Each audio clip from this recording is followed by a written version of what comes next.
The mountain wind carried secrets that winter, and Lydia Hale was about to become one of them. When a stranger in threadbare clothes offered marriage to save her dying father, the whole town pitied her. They whispered she'd traded herself for nothing, a lifetime of poverty with a man who had less than she did. But as Ethan Crow led her deeper into the wilderness, past roads that shouldn't exist, and through valleys no map had ever shown, Lydia began to understand. The poorest man in town had just made her the richest woman in the territory.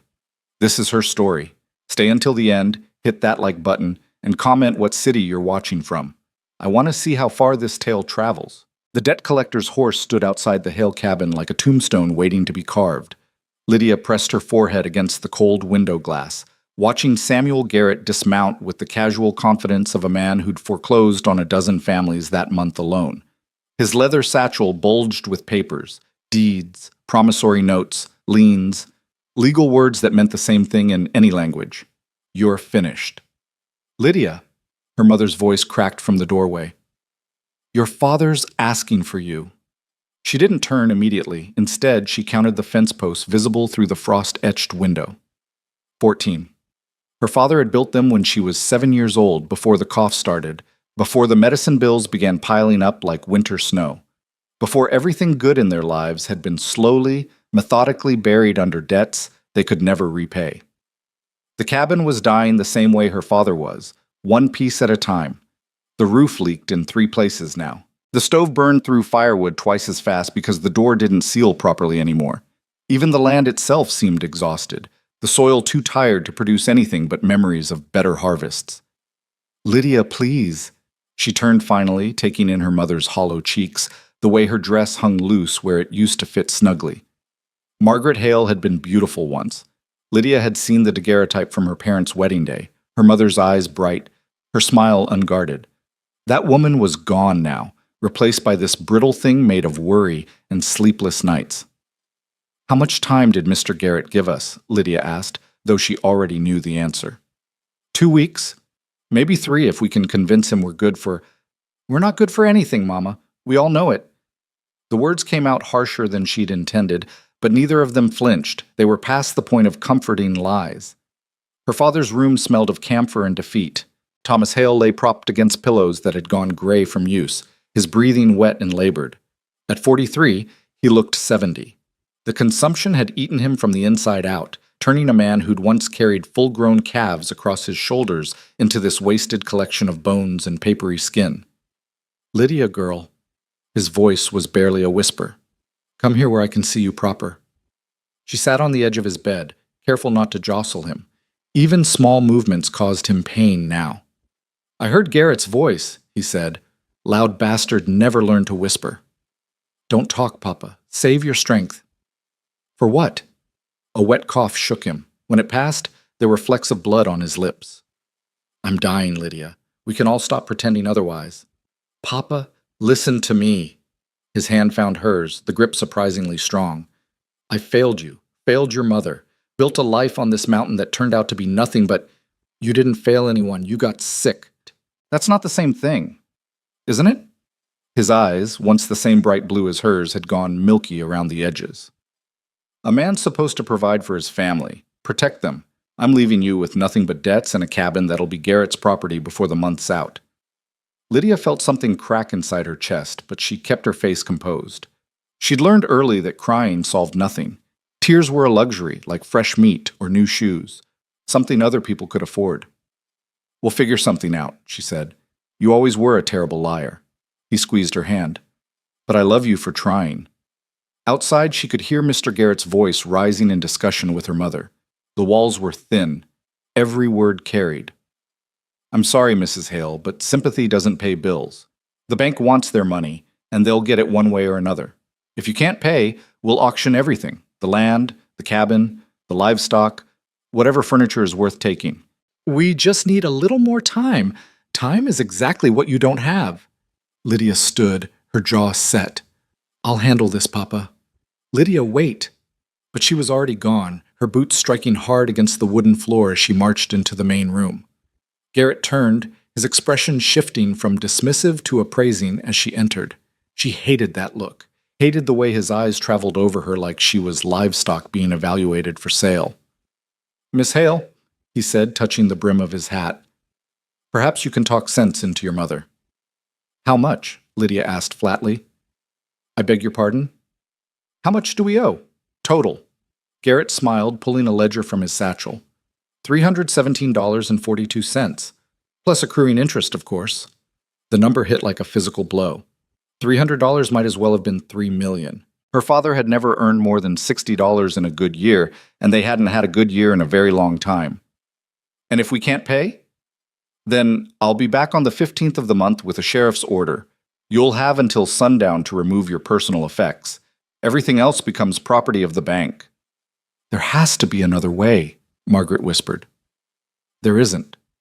Garrett closed his ledger with a decisive snap. I've seen 100 families like yours, Mrs. Hale. The ending is always the same. You might as well accept it now and save yourself the false hope. He tipped his hat again, a mockery of courtesy, and turned toward the door. He'd almost reached it when Lydia spoke again. What if I could earn it? Both Garrett and her mother turned to stare. Earn it? Garrett's laugh was sharp and unkind. Doing what exactly? There's not enough sewing work in 3 counties to earn that kind of money. Unless you're suggesting something less respectable. Watch your mouth, Lydia snapped, her voice like a whip crack. Garrett's smile faded. For a moment, something dangerous flickered in his eyes. Then he shrugged. Reality doesn't care about your pride, Miss Hale. You have 2 weeks. After that, this conversation is over. The door slammed behind him. Margaret sagged into a chair, her hands covering her face. Lydia stood frozen, her mind racing through impossible calculations. $300. 2 weeks. There was no combination of work, no miracle, no prayer that could bridge that gap. She was still standing there when she heard the second horse. This one approached slowly, the hoofbeats measured and deliberate. Lydia moved to the window, her curiosity briefly overriding her despair. The rider was tall, dressed in worn canvas and rough wool that marked him as a mountain man, someone who lived in the high country where civilization thinned out to nothing. His hat was pulled low, and a dark beard obscured most of his face. The horse he rode was nothing special, a sturdy mountain-bred animal built for endurance rather than show. He dismounted with the fluid economy of someone who'd spent more time on horseback than on foot, tied his reins to the fence post, and walked toward the cabin. Margaret lifted her head. Who on earth? The knock came firm, but not aggressive. Lydia opened the door. Up close, the man was younger than she'd initially thought, perhaps 30, with gray eyes that seemed to catalog everything in a single glance. His face was weathered, but not old. His hands calloused, but clean. There was something about the way he held himself, a kind of contained alertness that reminded her of the hunting cats that sometimes appeared at the forest's edge. Miss Hale? His voice was deep, roughened by wind and altitude. Yes. My name is Ethan Crow. I have a proposition for you. Lydia's mother appeared at her shoulder. Sir, if this is about charity, we don't accept. It's not charity. Ethan's eyes never left Lydia's face. It's a business arrangement. May I come in? Every instinct told Lydia to refuse. Strange men didn't appear at isolated cabins with business propositions, especially not for unmarried women. But desperation was a powerful solvent, dissolving caution the way water dissolved salt. 5 minutes, she said, stepping aside. He entered, removing his hat to reveal dark hair shot through with premature gray. He didn't sit when offered a chair, instead remaining standing with his back to the far wall, a position, Lydia noted, that let him see both the door and the windows simultaneously. I'll be direct, Ethan said. I need a wife. You need money. I'm prepared to pay off your family's debts in exchange for marriage. The silence that followed was profound. Margaret found her voice first. That's outrageous. Are you suggesting my daughter is for sale? I'm suggesting a contract. Ethan reached into his coat and produced a leather wallet. From it, he extracted a bank draft and handed it to Lydia. $400, enough to clear your debts and leave you with money to spare. In exchange, you marry me and come live at my home in the high country. Lydia stared at the draft. The numbers seemed to swim before her eyes. $400. More money than she'd seen in her entire life. Why? She asked. Why what? Why do you need to buy a wife? You seem capable. Surely there are women who would marry you willingly. Something that might have been amusement flickered across Ethan's face. Perhaps I value honesty over romance. A business arrangement is clear, no false expectations, no disappointment. And what exactly would you expect from this arrangement? A wife in name and function, someone to manage a household, someone— He paused, choosing his words carefully. Someone who understands that some things are worth more than money. That's not an answer, Lydia said. It's the only answer I'm offering today. Margaret stepped between them.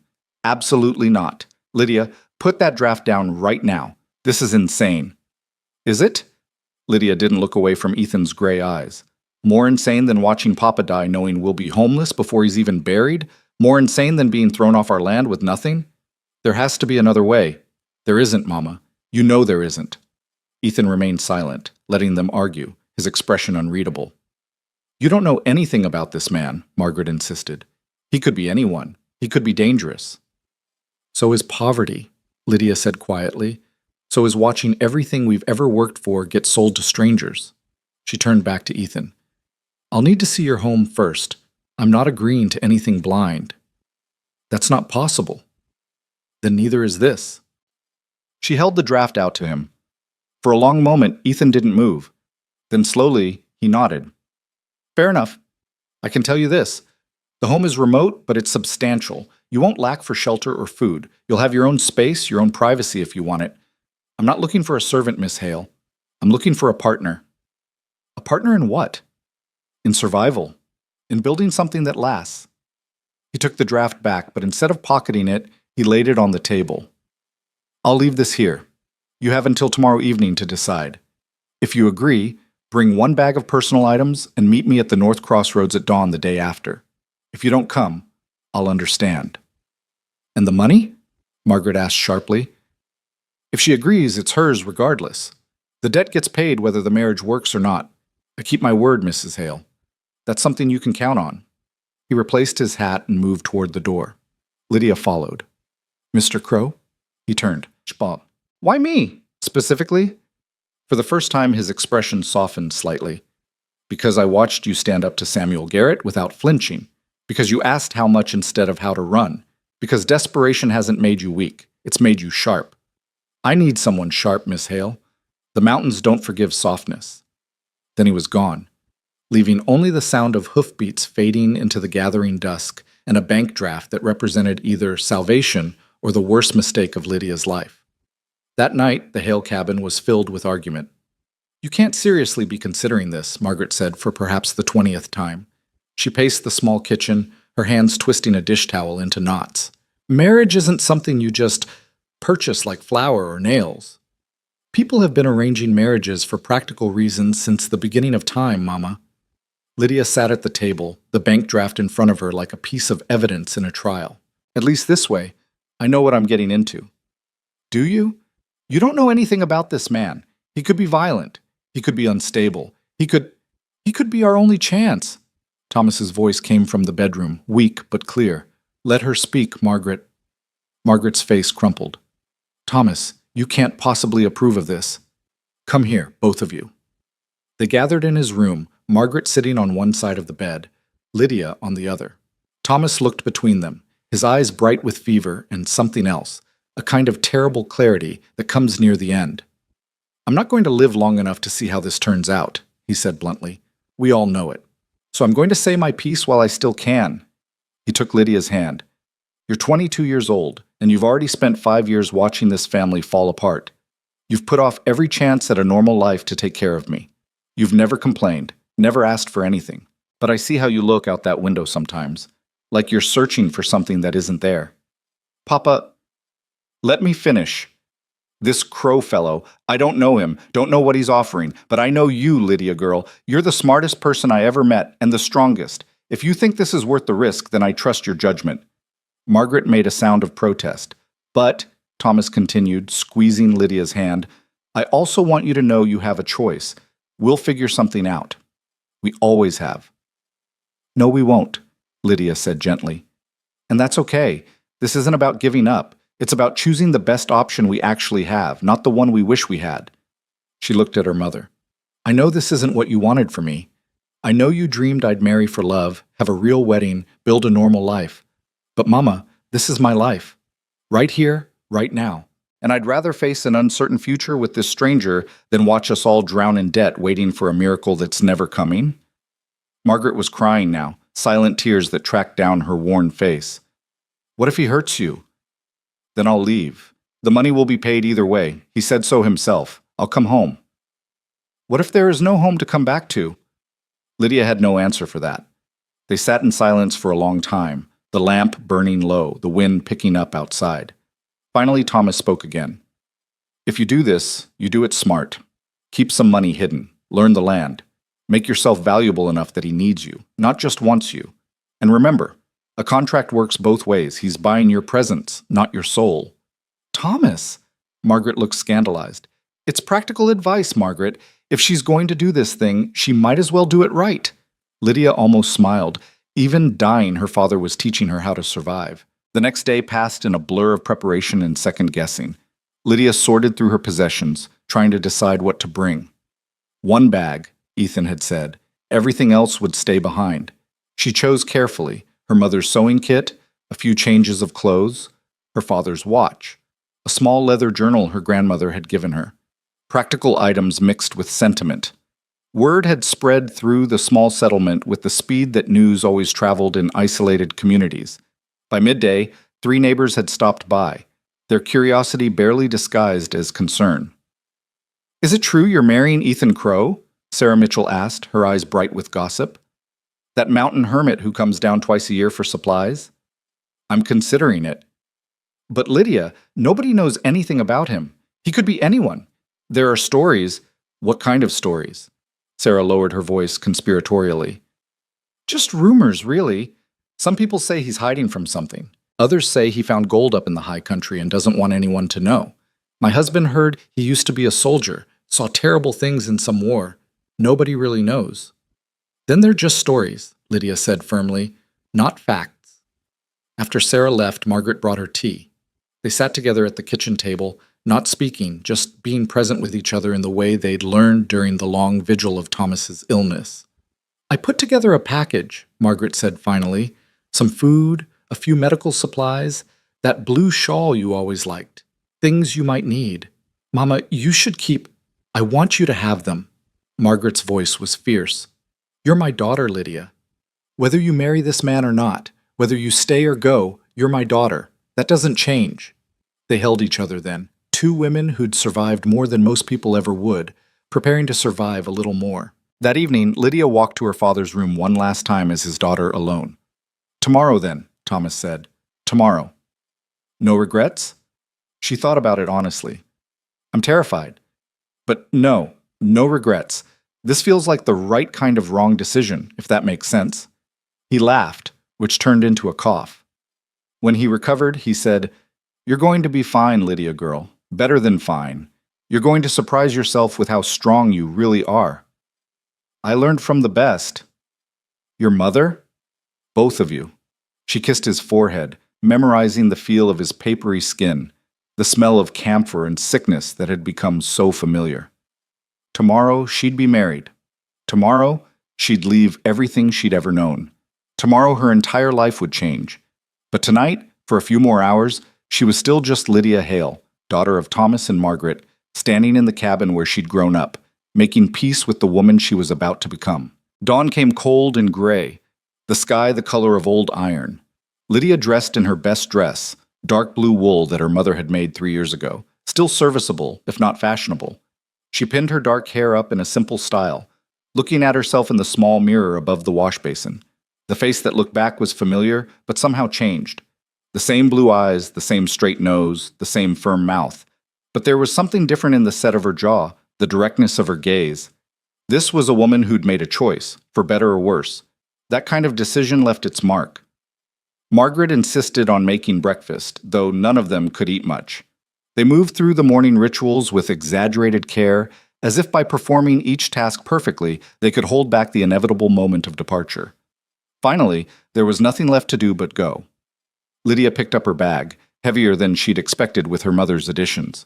Margaret wrapped the blue shawl around her shoulders, her hands lingering on Lydia's arms. "You write to us," she said. "Whatever happens, you write, even if it's just a line to let us know you're alive." "I will, Mama, I promise." And if things go wrong, if he's not what he seems, you come straight home. We'll figure something out." "I know." They looked at each other, both knowing that home might not exist by the time any letter could arrive. The bank draft had been delivered to Samuel Garrett yesterday afternoon with instructions to clear the Hale family's debts. But that only bought them time, not a future. Eventually, the land would still fail them, the cabin would still decay. Lydia leaving didn't solve everything, it just solved the most immediate crisis. Thomas was too weak to rise, but he called out as she passed his door. "Lydia." She stopped, fighting tears. "Be brave, but not reckless. Be kind, but not soft. And remember, you always have value, no matter what anyone else says. You hear me?" "I hear you, Papa." "Good. Now go. And don't look back." Looking back never helped anyone. She walked out of the cabin without glancing behind her, her father's words ringing in her ears. The North Crossroads were exactly a mile from the Hale property, where the main trail split into paths leading deeper into the mountains. It was a lonely spot, marked only by a weathered signpost and a cairn of stones that some long-ago traveler had built for reasons now forgotten. Ethan Crow was already there. He stood beside two horses, his own mountain-bred gelding and a smaller mare with intelligent eyes and a calm demeanor. He'd cleaned up since their first meeting. His beard was trimmed, and he wore what might have passed for formal clothes in the backcountry: a clean shirt, a dark vest, trousers without patches. "Miss Hale," he said as she approached, "I wasn't certain you'd come." "I almost didn't. What changed your mind?" "I ran out of better options." He almost smiled. "Honest, I appreciate that." From his saddlebag, he produced a small book and a piece of paper. "I took the liberty of having a circuit preacher draw up a marriage certificate. He's waiting a quarter-mile up the trail. If you're still willing, we can make this legal right now." Lydia's heart hammered against her ribs. This was it, the last moment she could turn back. After this, there would be no undoing what came next. She thought of her father dying by inches in that dark bedroom, her mother's hollow cheeks, the debt collector's satisfied smile, the cabin that was really just a pile of wood waiting to collapse.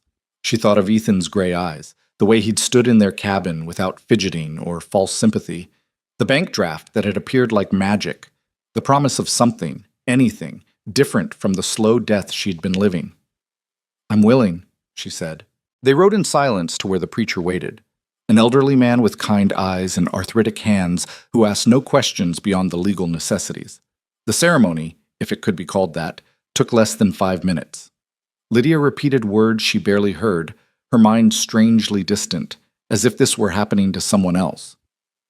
"Do you, Lydia Ann Hale, take this man?" "Did she?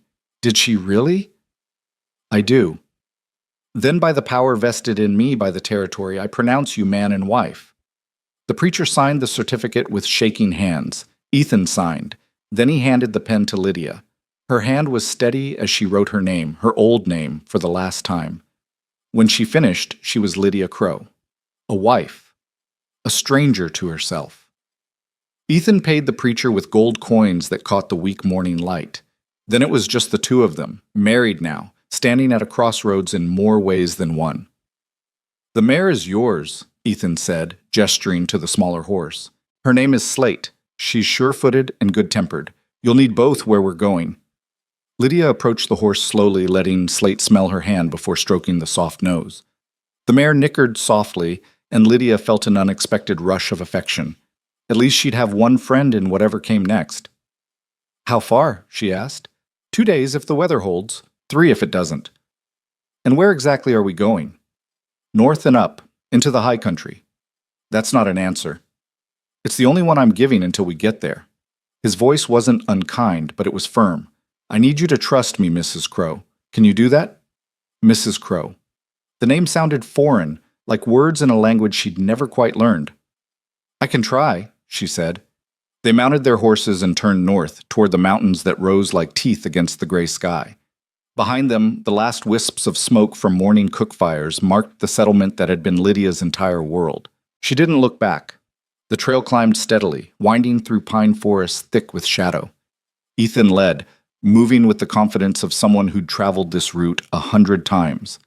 Lydia followed, her body settling into the rhythm of riding, her mind churning with questions she didn't ask. They stopped briefly at midday to rest the horses and eat, dried meat and hard biscuits that Ethan produced from his saddlebag. They ate in silence, the only sounds the wind in the trees and the distant cry of a hawk. "You're not much for conversation," Lydia observed. "I'm not much for useless talk," Ethan replied. "If you have questions, ask them. Otherwise, quiet is fine with me." "All right. Question. What did you do before you became a hermit in the mountains?" Something flickered in his eyes. Surprise, maybe, or calculation. "I worked. Same as anyone." "Doing what?" "Different things. None of them particularly interesting." "You're being evasive." "I'm being private. There's a difference." Lydia bit back a sharp retort.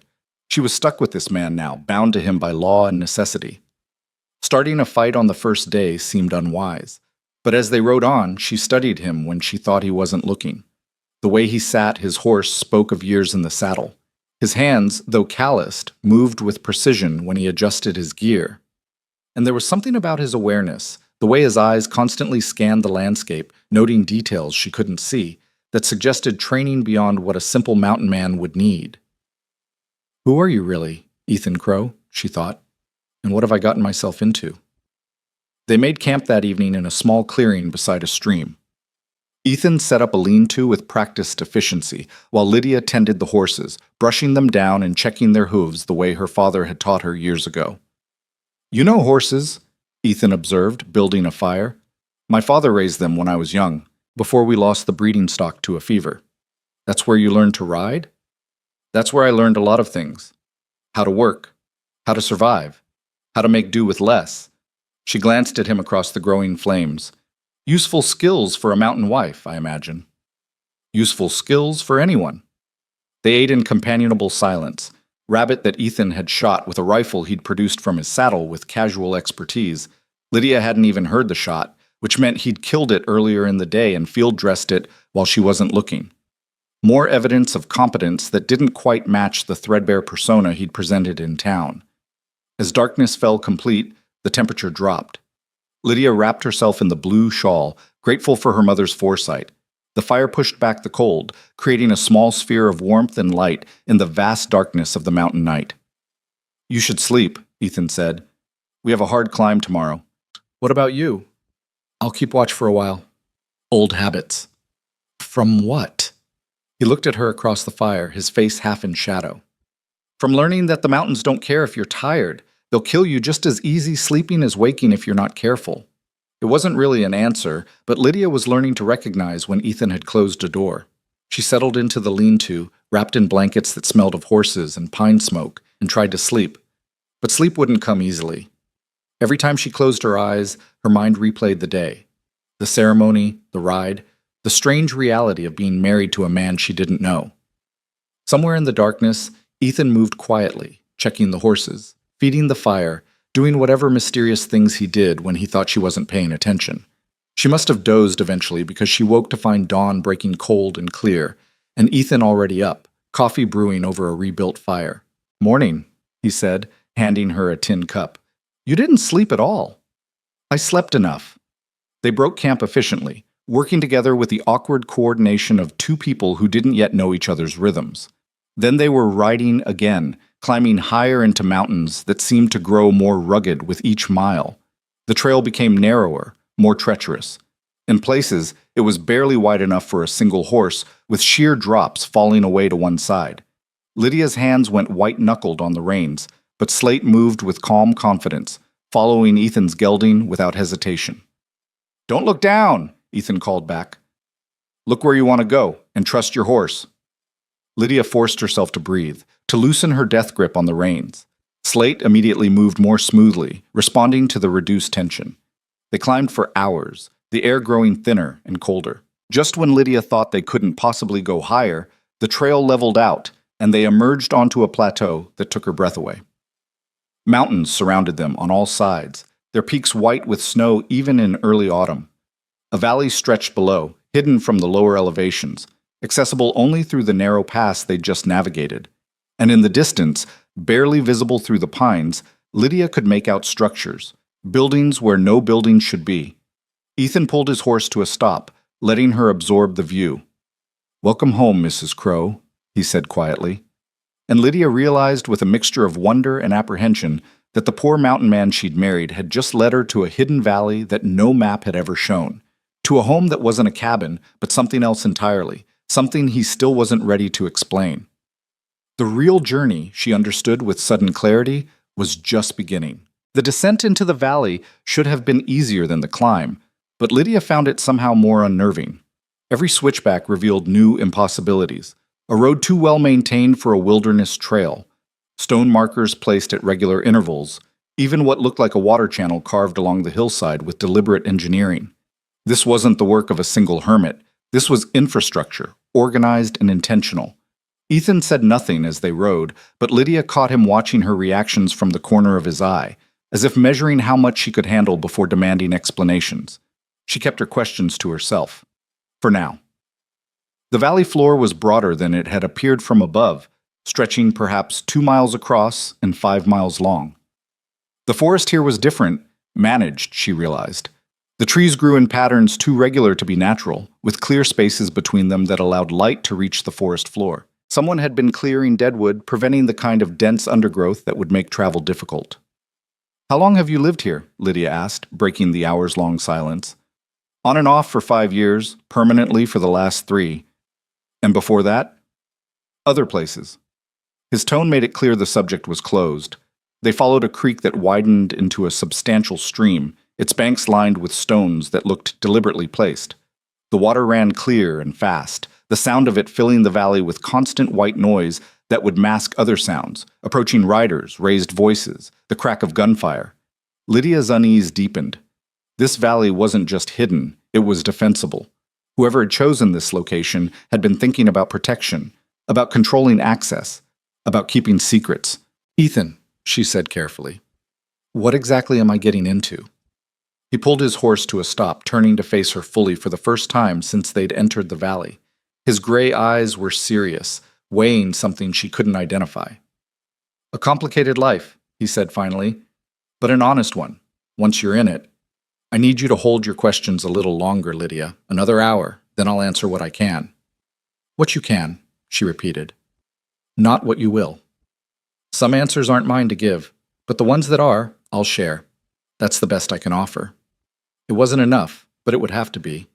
Lydia nodded, and they rode on. The buildings appeared gradually, revealed by the curve of the valley rather than announced by any dramatic vista. First, a barn. Massive, well-constructed, with a stone foundation and a roof that showed recent repair. Then another barn, and what looked like a stable. A workshop with a chimney from which pale smoke rose into the afternoon air. A storehouse with double doors and a loading dock. And finally, set back from the other structures on a slight rise, the lodge itself. Lydia's breath caught. It wasn't a mansion in the city sense, no columns or ornate facades, but it was substantial in a way that defied everything Ethan had implied about his life.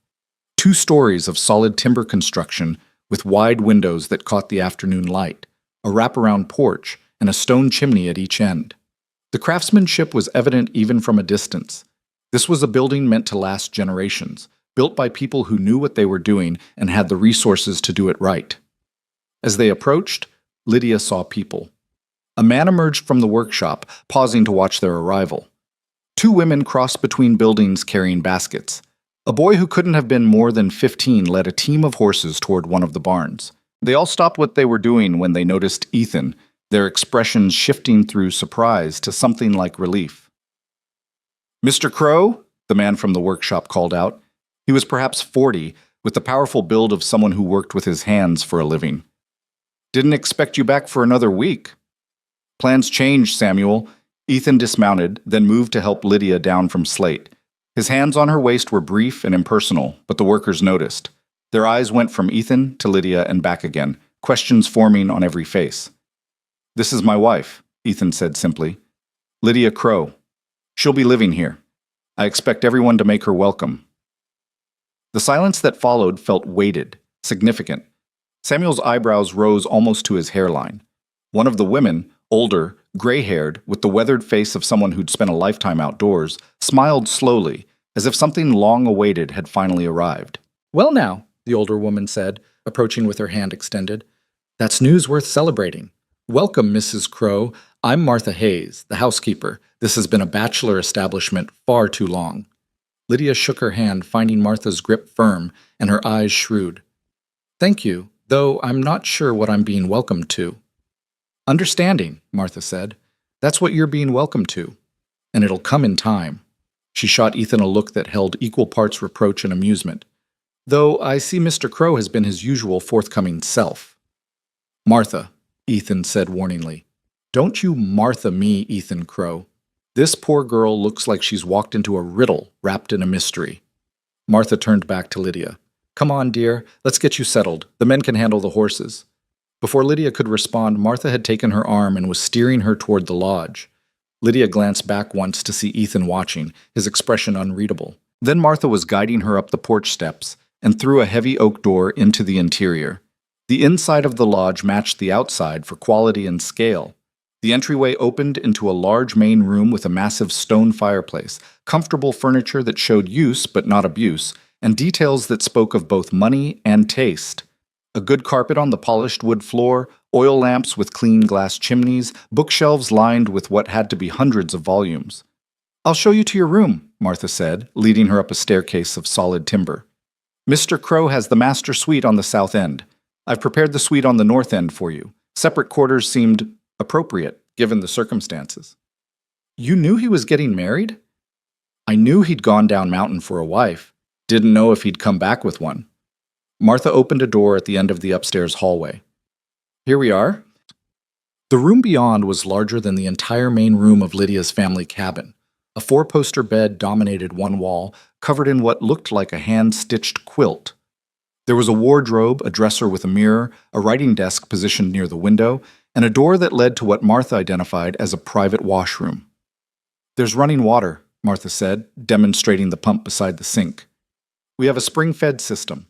Cold water year-round, but we can heat water in the kitchen for baths. That door there connects to the master suite, but it locks from both sides. Your privacy is your own, Mrs. Crow.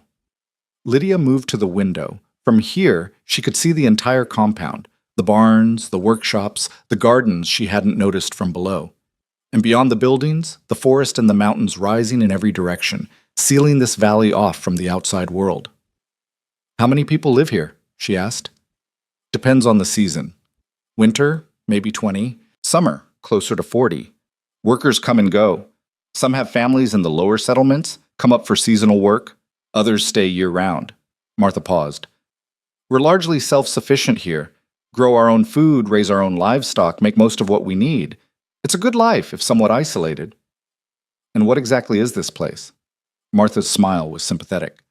That's a question for Mr. Crow, I'm afraid. It's not my story to tell. But I will say this. Whatever you're thinking, whatever you're worried about, it's probably not as bad as your imagination is making it. Ethan's a good man, Mrs. Crow. Complicated, certainly.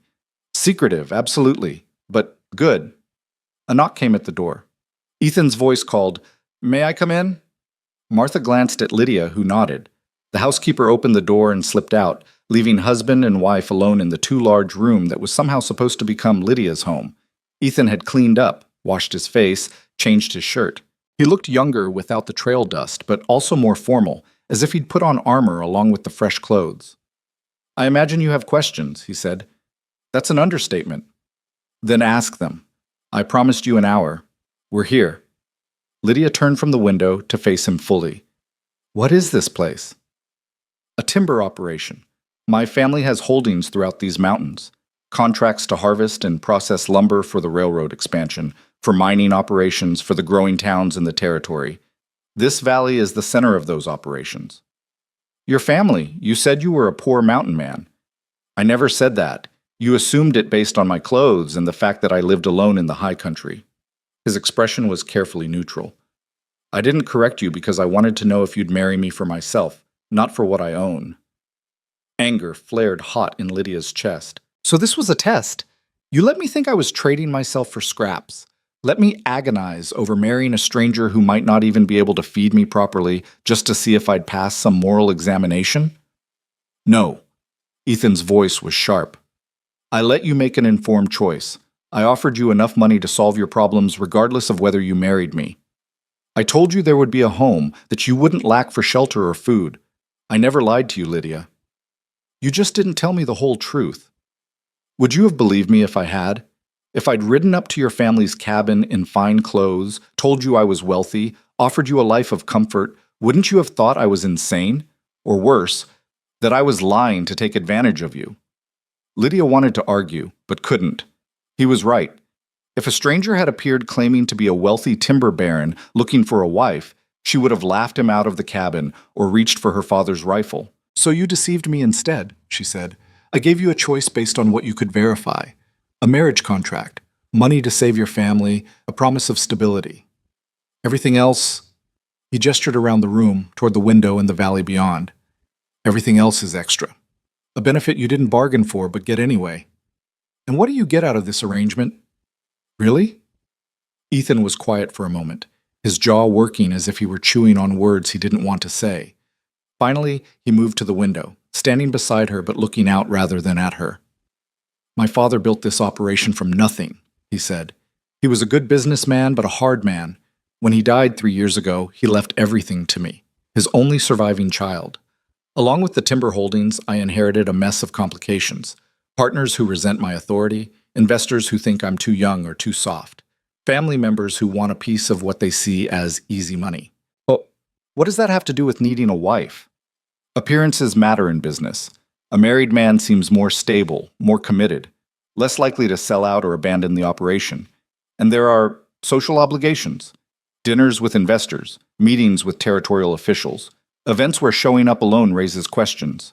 He glanced at her. I could hire someone to play that role. In fact, several people suggested it.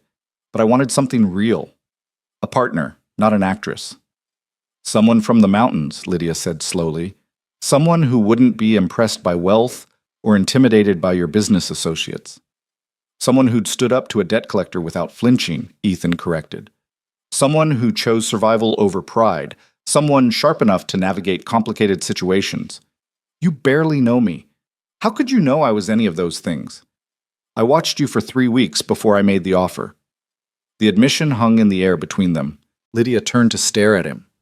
You what? I needed to be sure, so I came to your settlement, stayed in the background, observed. I saw how you cared for your father, how you managed your mother's anxiety, how you handled the neighbor's pity and Samuel Garrett's contempt, how you kept that cabin running on nothing but determination and scraps. He met her eyes. You were already managing an impossible situation with limited resources and no authority. That's exactly what I needed.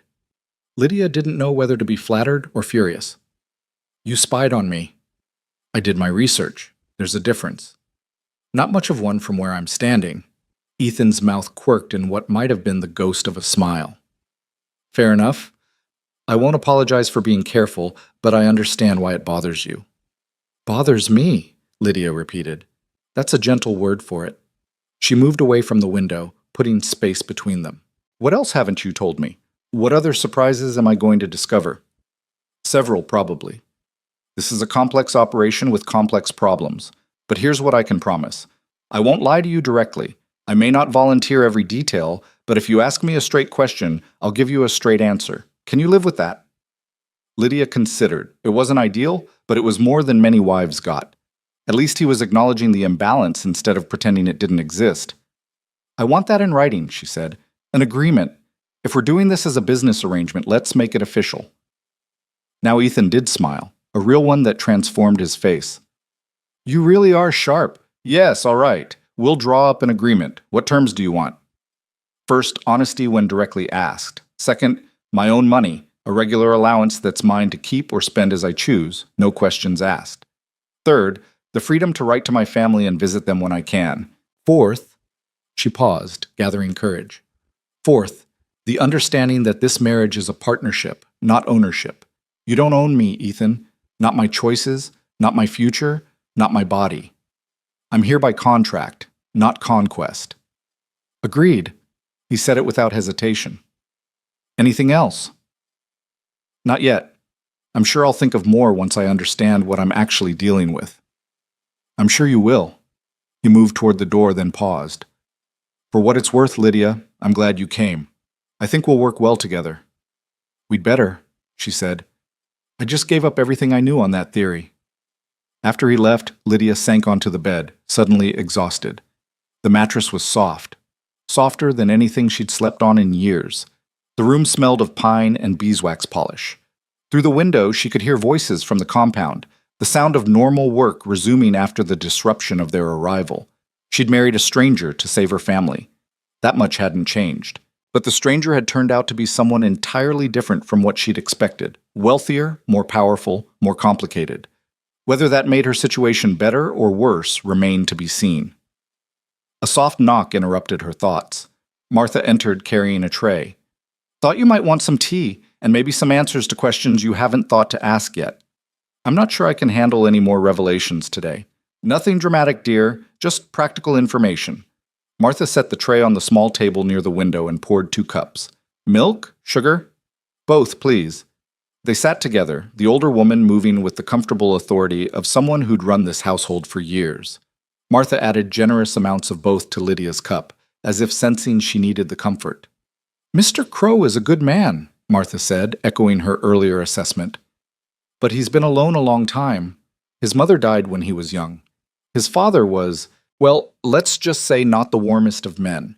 Ethan learned early to keep his cards close, trust carefully, and assume everyone wants something from him. That must be a lonely way to live. It is, but it's kept him safe. There are people who'd take advantage of him if they could, family members who think they deserve a share of the operation, business partners who want more than their contracts entitle them to, fortune hunters of every variety. Martha sipped her tea. When he said he was going down mountain to find a wife, I worried he'd come back with someone who saw dollar signs instead of a person. I'm glad I was wrong. You can't know that yet. You just met me. I know that you asked for terms instead of promises. I know you didn't dissolve into gratitude when you saw all this. Martha gestured around the room. And I know you're sitting here trying to figure out your next move instead of crying or celebrating. That tells me you're practical. And practical is exactly what this place needs. Lydia studied the older woman. Why are you telling me this? Because I've watched Mr. Crow shoulder burdens that would break most men, and I'd like to see him have an ally instead of another weight to carry. You can be that ally, Mrs. Crow, if you choose to be. Or you can just be a contractual obligation. The choice is yours. What if I choose to leave? Martha didn't look surprised by the question. Then you leave. Mr. Crow would honor your contract, make sure you and your family were taken care of, and go back to managing everything alone. But I hope you'll stay. Not for his sake. For yours. There's a place for you here, if you want it. A real place, not just a role to play. After Martha left, Lydia spent the rest of the afternoon exploring her new quarters and trying to process everything that had happened. The room had a connected bathing chamber with a large copper tub, shelves of fresh linens, and most surprising, a small library of books apparently left there for her convenience. She ran her fingers over the spines, novels, histories, practical guides to everything from animal husbandry to household management. Someone had thought about what she might need. Whether that someone was Ethan or Martha, it was a consideration she hadn't expected. As evening approached, another knock came. This time it was a young woman, perhaps Lydia's age, carrying a large pitcher of steaming water. Thought you might like a hot bath, ma'am, the girl said shyly. I'm Anne. I help Martha with the house. Thank you, Anne, but you don't need to call me ma'am. Lydia is fine. Anne's eyes widened slightly. Oh, I couldn't. You're Mrs. Crow now. It wouldn't be proper. As Anne filled the tub with a series of trips from the kitchen, Lydia realized another layer of her new reality. She had status here, authority by virtue of marriage, whether she wanted it or not. These people would defer to her, look to her for direction, call her Mrs. Crow, and mean it as respect. The responsibility of it settled on her shoulders like a physical weight. After her bath, Lydia dressed in one of the simpler dresses from her bag and went downstairs. She'd been avoiding the inevitable, but it was time to face the rest of this strange new household. The main room was occupied. Ethan sat at a large desk in the corner, papers spread before him, a ledger open under the lamplight. Samuel, the man from the workshop, occupied a chair near the fireplace, smoking a pipe. Martha was setting the table for dinner, and 2 other men Lydia hadn't met yet were playing cards at a smaller table. Everyone looked up when she entered. Mrs. Crow, Samuel said, rising. The card players followed suit. Even in the backcountry, some formalities held. Please, don't let me interrupt, Lydia said. You're not interrupting, Ethan said, standing as well. You're joining. Come, let me make proper introductions. He guided her around the room. Samuel turned out to be the general foreman, responsible for coordinating all the timber operations. The card players were James and Robert, brothers who managed the actual logging crews. Over dinner, which Martha served with quiet efficiency, Lydia met two more workers who came in from the evening shift. Thomas, who handled the horses and equipment, and a silent man named Chen, who apparently managed the valley's water systems. The conversation flowed around her, mostly business talk about timber contracts, equipment repairs, and preparations for the coming winter. Lydia listened more than she spoke, trying to understand the operation's scale. How much timber do you process in a year? She asked during a lull. The table went quiet. The men glanced at Ethan, as if unsure whether they were allowed to answer. It's all right, Ethan said. She's entitled to know. He turned to Lydia. Roughly 500,000 board feet in a good year. More if we get contracts for specialty lumber. Lydia had no frame of reference for that number, but the way the men nodded suggested it was substantial. And the workers I saw today, they all live here? The core crew lives here year-round, Samuel explained. About 20 people. During harvest season, we bring in another 20 or 30. They camp in the lower valley, work for wages, go home when the season ends. Harvest season being? Late spring through early fall. Can't get timber out in winter. Roads are impassable. So what happens in winter? Maintenance, Ethan said. Equipment repair, planning for the next season, smaller projects. And this year, he paused, his expression shifting to something Lydia couldn't quite read. This year, we have some other challenges to address. The men around the table shifted uncomfortably. James and Robert exchanged glances. Samuel suddenly became very interested in his dinner plate. What kind of challenges? Lydia asked. Business challenges, Ethan said. Nothing you need to worry about tonight. It was a dismissal, polite but firm. Lydia recognized the tactic. Her father had done the same thing when he didn't want to burden her mother with financial worries. The impulse was protective, maybe even kind, but it was also patronizing. She considered pushing, demanding to know what challenges might affect her new life. But she was exhausted, overwhelmed, and not ready for another fight. So she let it go, filing the evasion away as another question to revisit later. After dinner, the men dispersed to their own quarters. Most lived in a bunkhouse behind the main lodge. Martha showed Lydia where the kitchen was, how to work the stove, where supplies were kept. You don't have to do any cooking if you don't want to, Martha said. That's my job. But some ladies like to have the option. I'd like to help, Lydia said. I'm not used to being idle. Martha smiled. You'll fit in just fine, Mrs. Crow. That night, Lydia lay in her oversized bed in her oversized room, listening to unfamiliar sounds. The wind moving through the valley made a different sound than it had in the lower settlements. The building creaked and settled in its own rhythm.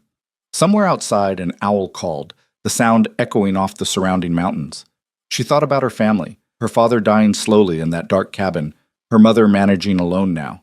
The money would have reached them by now. The debts would be paid. They'd have a reprieve at least. Time to figure out what came next. And she thought about Ethan, somewhere on the other side of this massive lodge, in his own suite with its own locked door. Her husband, who was really a stranger, a wealthy man who'd pretended to be poor, a timber baron who lived like a hermit, a mystery she'd married without understanding the depth of what she'd signed up for. Sleep, when it finally came, was fitful and full of dreams she couldn't quite remember when morning light woke her. The next few days established a rhythm. Lydia rose early, dressed, and came downstairs to find Martha already preparing breakfast for the work crews. She learned quickly that the household operated like a small town, meals at set times, tasks distributed among willing hands, everyone contributing in their own way. She explored the compound, mapping out the buildings and their purposes. The main barn housed the draft horses used for hauling timber. The second barn held supplies and served as a gathering point for the logging crews.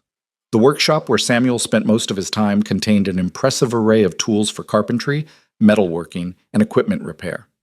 There was a smokehouse, a root cellar, a chicken coop, even a small dairy operation with 6 cows. The workers were polite but cautious around her, unsure how to treat the boss's unexpected wife. Lydia tried to be friendly without being intrusive, asking questions about their work, learning names and roles. Ethan was often absent, riding out early to check on logging operations in other parts of the valley, or locked in his office dealing with paperwork and correspondence. When they did interact, he was unfailingly courteous but distant, as if he'd already spent his quota of emotional energy on their previous conversation and had nothing left to spare. On the fourth day, a rider appeared from the direction of the pass, the first outsider Lydia had seen since their arrival. He was young, perhaps 20, dressed in the rough clothes of a cowhand but with a certain bearing that suggested better origins. "Message for Mr. Crow," he told Samuel, who'd intercepted him at the compound's edge. "From Denver." Ethan emerged from his office moments later. He took the sealed envelope the rider offered, broke the wax, and read quickly. Lydia, watching from the porch, saw his jaw tighten, his shoulders square as if preparing for a blow. "Tell them I'll be there in a week," Ethan said, "and that my answer hasn't changed." The rider nodded and left. Ethan stood in the yard, the letter in his hand, his expression dark. "Bad news?" Lydia asked. He looked up, seeming to notice her for the first time. "Complicated news. My uncle wants a meeting. He's been persistent about certain business matters. The challenges you mentioned at dinner, among others." He started to walk away, then stopped, turning back.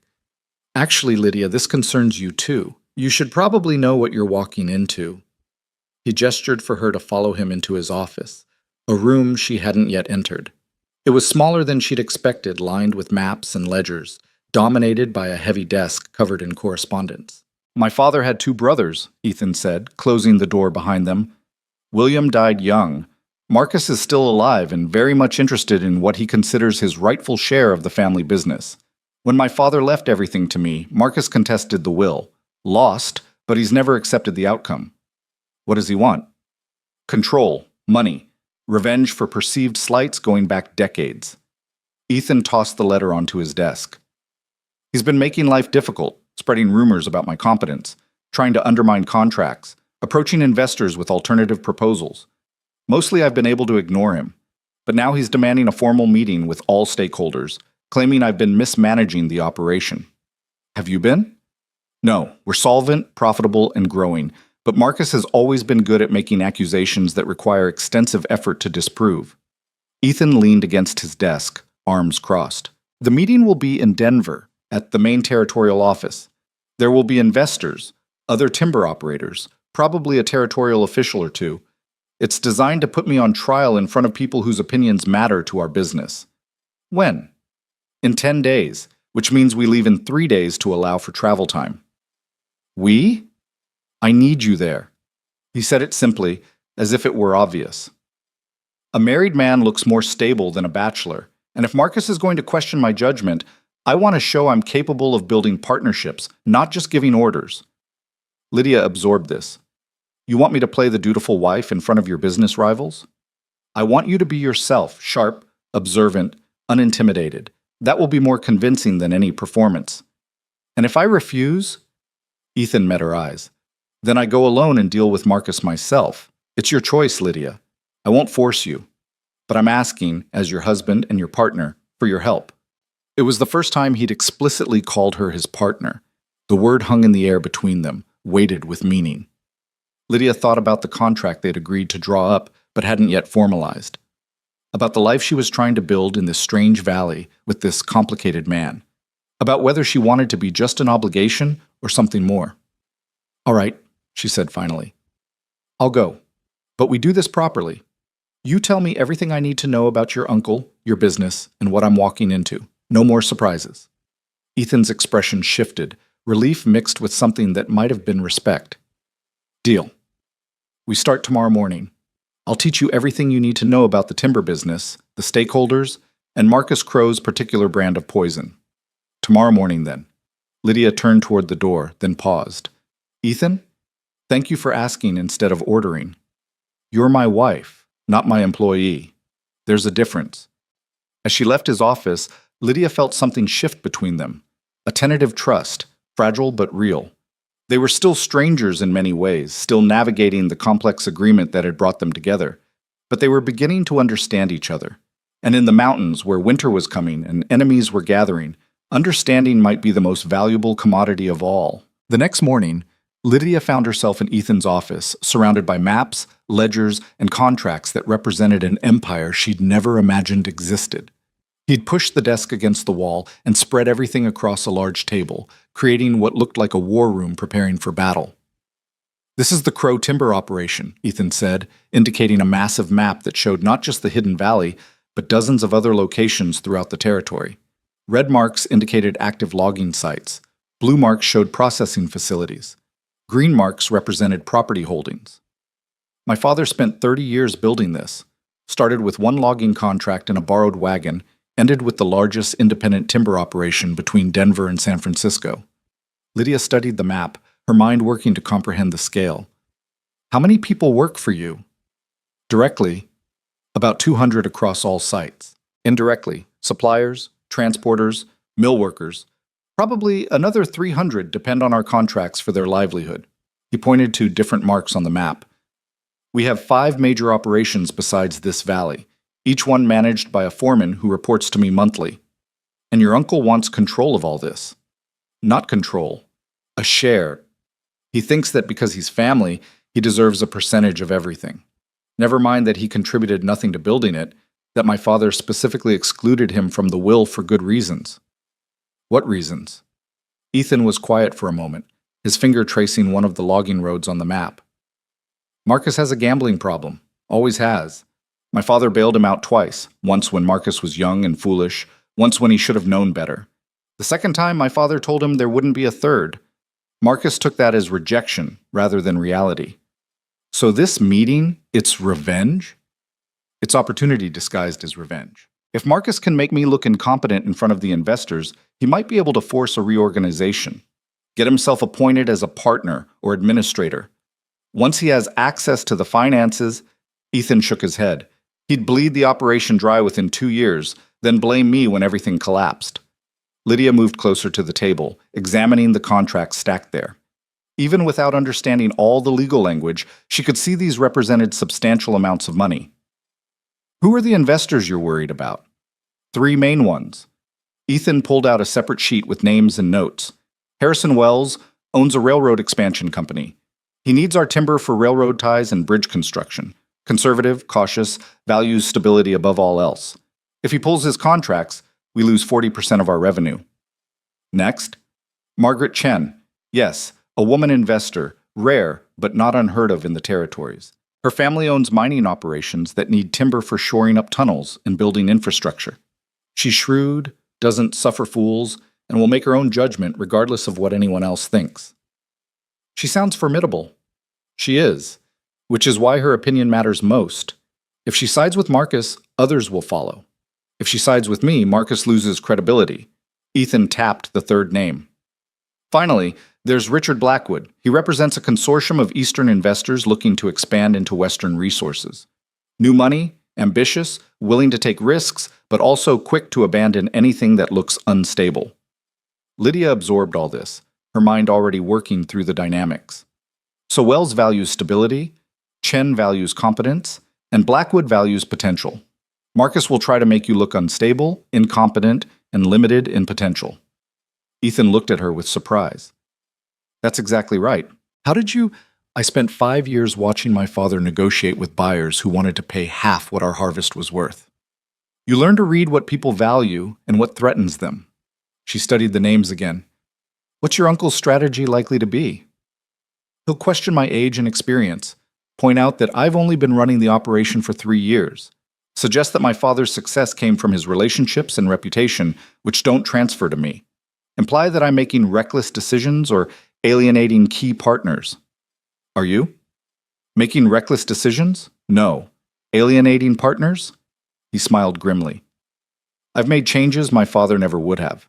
Better wages for workers, safer equipment, more conservative logging practices that preserve the forest for future harvests. Some of the old guard don't like it. They think I'm putting principles before profit." "Are you?" "I'm putting sustainability before short-term profit. There's a difference. Clear-cut logging destroys the land and eliminates future revenue. My approach takes longer but ensures we'll still have timber to harvest 20 years from now." He looked at her directly. "My father built this operation, but he also exploited it. I'm trying to build something that lasts." Lydia felt something shift in her understanding of Ethan. He wasn't just a wealthy man playing at reform. He genuinely believed in what he was doing, even if it made his life harder. Your uncle will use that against you, she said. He'll call it weakness, naivety, poor business sense. I know, which is why I need evidence that my approach works. Numbers, contracts, testimonials from satisfied partners. He gestured to stacks of ledgers. I've spent the last 3 days compiling everything. But Marcus is good at making facts seem like excuses. He'll twist every number, question every decision, make me defend choices that shouldn't need defending. Then don't defend them. Present them as the obvious, correct choices they are. Make him explain why anyone would do it differently. Lydia pulled out a chair and sat, reaching for the nearest ledger. Show me the numbers. If I'm going to help you, I need to understand what we're actually dealing with. They spent the next 6 hours going through everything. Ethan walked her through profit margins, operating costs, contract terms, and the complex relationships between different parts of the business. Lydia's head spun with information, but she forced herself to focus, to understand not just the details, but the patterns beneath them. By afternoon, Martha brought them lunch, which they ate while continuing to work. By evening, Lydia could explain the timber operation as well as many of Ethan's own foremen. You're a fast study, Ethan said as they finally closed the last ledger. I'm motivated. This affects my life now, too. Lydia rubbed her tired eyes. One more question. Why did you really need a wife for this meeting? The stability argument makes sense, but there's something else, isn't there? Ethan hesitated, then nodded slowly. Marcus has been suggesting I'm unsuitable for marriage, that I'm too isolated, too strange, that no decent woman would want me. It's a small thing compared to his business arguments, but it reinforces the narrative that I'm somehow deficient. So bringing a wife proves him wrong. More than that, it shows I can form partnerships, that I'm capable of thinking beyond just myself in the business. He met her eyes. You being there says I'm building a future, not just managing a legacy. And if your investors don't like me, then I've misjudged badly, but I don't think I have. The journey to Denver took 4 days by horseback and stagecoach. They left the hidden valley in the gray light of pre-dawn, Samuel and 2 other men accompanying them as far as the nearest town where they could catch the stage. Lydia wore her best dress, the dark blue wool that had seen her through the wedding. Martha had cleaned and pressed it, and had added a proper traveling coat and hat that appeared mysteriously from the lodge's storage. Lydia suspected these had belonged to Ethan's mother, but he said nothing about it, and she didn't ask. The stage was crowded and uncomfortable, stuffed with passengers and their belongings. Lydia found herself wedged between Ethan and a large woman traveling with 3 children who couldn't sit still. The road was rough, the pace punishing, and by the second day every bone in Lydia's body ached.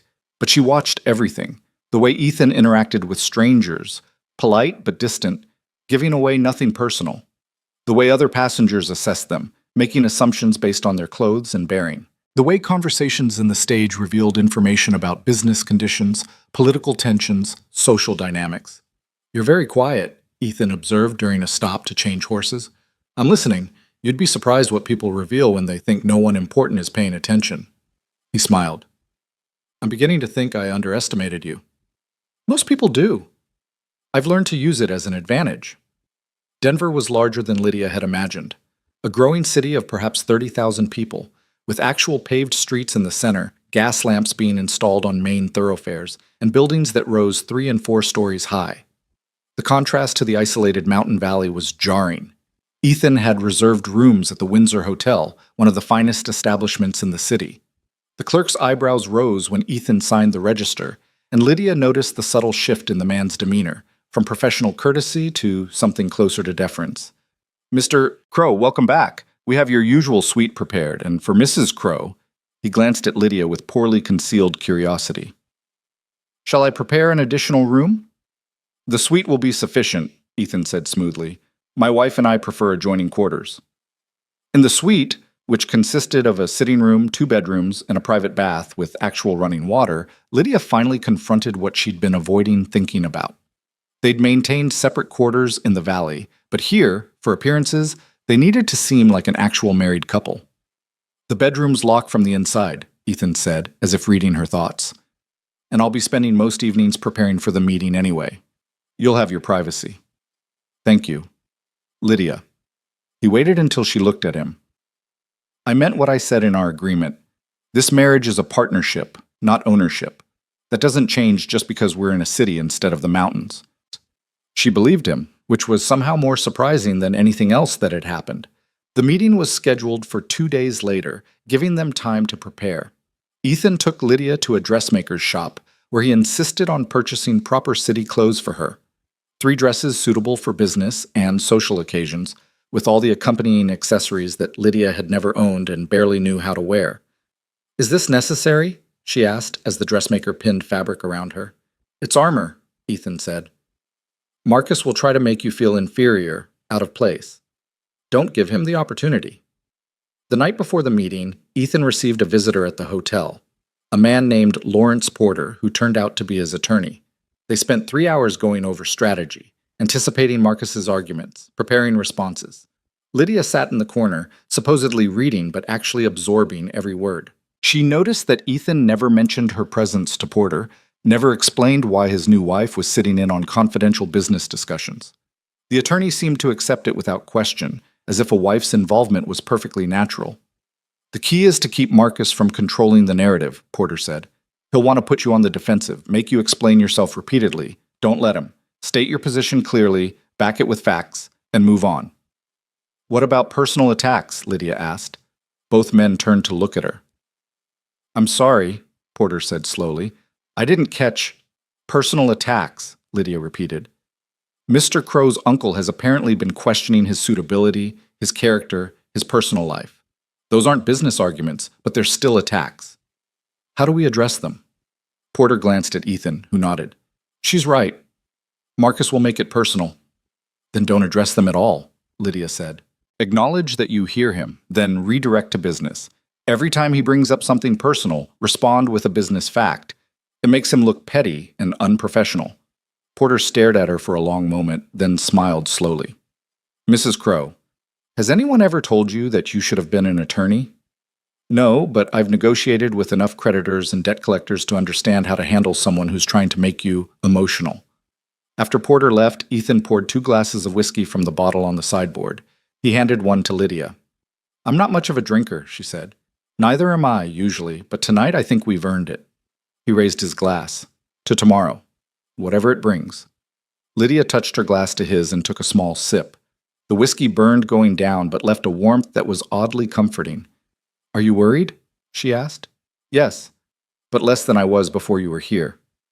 He settled into one of the suite's comfortable chairs. "Can I ask you something?" "Of course." "Do you regret it, agreeing to marry me?" Lydia considered the question honestly. She thought about the cabin she'd left behind, her dying father, her exhausted mother.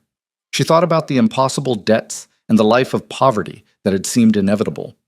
Then she thought about the hidden valley, the massive lodge, the complicated man who'd brought her there, the business empire she was now part of, the meeting tomorrow that could determine not just Ethan's future but hers as well. "Ask me again in a week," she said finally, "after we see how tomorrow goes." He laughed. A real laugh. Not the bitter sound she'd heard before. "Fair enough." They sat in comfortable silence, drinking their whiskey slowly. 2 people who'd been strangers a few weeks ago, preparing to face a battle together. The territorial business office was an imposing building of stone and glass, designed to project authority and permanence. Lydia felt her stomach clench as they climbed the steps, but she kept her face composed, her head high, one hand resting lightly on Ethan's arm. Inside, they were directed to a large conference room on the 2nd floor. The room was already partially filled when they arrived. Men in expensive suits talking in clusters, papers spread across a massive oak table, the air thick with cigar smoke and tension. Marcus Crow was obvious even before Ethan identified him. He stood near the head of the table, holding court with several other men, his gestures expansive and confident. He was perhaps 50, with thinning hair and the soft build of someone who'd lived well but not carefully. His eyes, when they landed on Ethan, held a mixture of contempt and satisfaction. "Nephew," Marcus said loudly. "So good of you to finally join us. I was beginning to think you might have forgotten about our little meeting." "We're 10 minutes early, Marcus," Ethan said evenly. "Are you?" "Time has a way of slipping by in the mountains, I suppose. One loses track of civilized schedules." Marcus's gaze shifted to Lydia, his expression calculating. And who is this charming creature you've brought along? My wife, Lydia Crow. Lydia, this is my uncle, Marcus Crow. Lydia extended her hand with the poise Martha had helped her practice. Mr. Crow, how lovely to meet Ethan's family. Marcus took her hand, holding it a moment too long. Wife? Well, this is news. I hadn't heard about any wedding. Rather sudden, wasn't it? We prefer to keep our personal affairs private, Ethan said. Private. Yes, I imagine you would. Marcus finally released Lydia's hand. Tell me, my dear, how long have you known my nephew? Long enough to know his character, Mr. Crow. Which is really what matters in a marriage, don't you think? Something flickered in Marcus's eyes. A recognition that Lydia wasn't going to be as easy to dismiss as he'd expected. Quite right. Character is everything. Before he could continue, a voice called from the doorway. Shall we begin? The speaker was a silver-haired man carrying a leather folder, the territorial official who would be moderating the meeting. Everyone moved to take seats around the table. Ethan and Lydia sat on one side, Marcus and his supporters on the other, with the three main investors positioned at the end like judges at a trial. Harrison Wells was exactly as Ethan had described, conservative in dress and manner, his face revealing nothing. Margaret Chen was the only woman in the room besides Lydia, elegant in a severe black dress that somehow made her look more powerful rather than less. Richard Blackwood was younger than the others, perhaps 40, with the restless energy of someone always looking for the next opportunity. Gentlemen, the official began, and ladies, we're here today at the request of Marcus Crow to discuss concerns about the management of Crow timber operations. Mr. Marcus Crow, you called this meeting. Please state your concerns. Marcus stood, playing to the room. Thank you, Commissioner. I'll be brief. My brother built Crow timber from nothing into the finest operation in the territory. When he died 3 years ago, he left everything to his son, my nephew Ethan. At the time, I believed it was the right decision. Ethan had worked alongside his father, learned the business, but 3 years have passed, and I've watched with growing concern as inexperience and poor judgment have begun to undermine everything my brother built. That's a serious accusation, the commissioner said. Can you be more specific? Gladly. First, my nephew has implemented changes to logging practices that have reduced efficiency and profit margins. Second, he's alienated long-standing business partners with his idealistic approach to worker relations. Third, he's made no effort to expand the operation or pursue new opportunities, content to simply maintain the status quo. And finally, Marcus paused dramatically. He's proven himself incapable of the social and professional obligations that come with running a major business operation. I see. And what resolution are you proposing? Simple. I propose that I be appointed as a managing partner with authority over business decisions. Ethan can maintain his ownership stake, but the actual management would be handled by someone with more experience and better judgment. The room was silent. Ethan's face remained impassive, but Lydia could feel the tension in him like a coiled spring. The commissioner looked at Ethan. Mr. Crow, would you like to respond to these accusations? I would. Ethan stood, and Lydia was struck by how different he seemed in this setting. Not the quiet mountain man, but someone with authority and presence. My uncle is correct that I've made changes to our logging practices. What he calls reduced efficiency, I call sustainability. We're harvesting less timber per acre, but leaving the land viable for future harvests. In 10 years, when other operations have exhausted their resources, we'll still be productive. Can you prove that? Richard Blackwood asked. I can show you the numbers. Ethan pulled out a ledger. Our profit margins are down 3% from my father's final year, but our costs are also down 7% due to reduced equipment damage and worker injuries. Net profit is actually up 4%, and we've extended our projected harvest timeline from 15 years to 40 years without reducing annual output. Margaret Chen leaned forward. That's an interesting approach. Do you have contracts that support these projections? I do. Including yours, Mrs. Chen. You'll notice we've delivered every contracted amount on schedule for the past 3 years, and our quality ratings have improved. Chen nodded slightly, making a note. Marcus jumped in. Quality and quantity are meaningless if you've damaged relationships with partners. Harrison, tell them about the dispute last year. Wells shifted uncomfortably. There was a disagreement about pricing structure. A disagreement my nephew refused to resolve reasonably, Marcus interjected. Actually, Wells said slowly, Young Mr. Crow was right. The pricing structure I initially proposed would have been advantageous to me, but unsustainable for the operation long term. He suggested an alternative that was fair to both parties. I accepted after reviewing the numbers. Marcus's jaw tightened.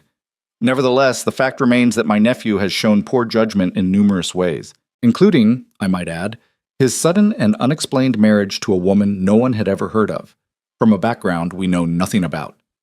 Lydia felt every eye in the room turn to her. This was it, the personal attack they'd anticipated. Ethan started to speak, but Lydia put a hand on his arm, stopping him. She stood, meeting Marcus's gaze directly. Mr. Crow, you're absolutely right that no one here knows my background, she said clearly. Allow me to enlighten you. I come from a struggling mountain settlement. My family lost everything to medical debt. When your nephew offered marriage, I accepted because I needed to save my family, and he needed a wife who understood hardship and survival. It was a business arrangement which I believe you of all people should appreciate. Marcus blinked, clearly not expecting her to be so direct.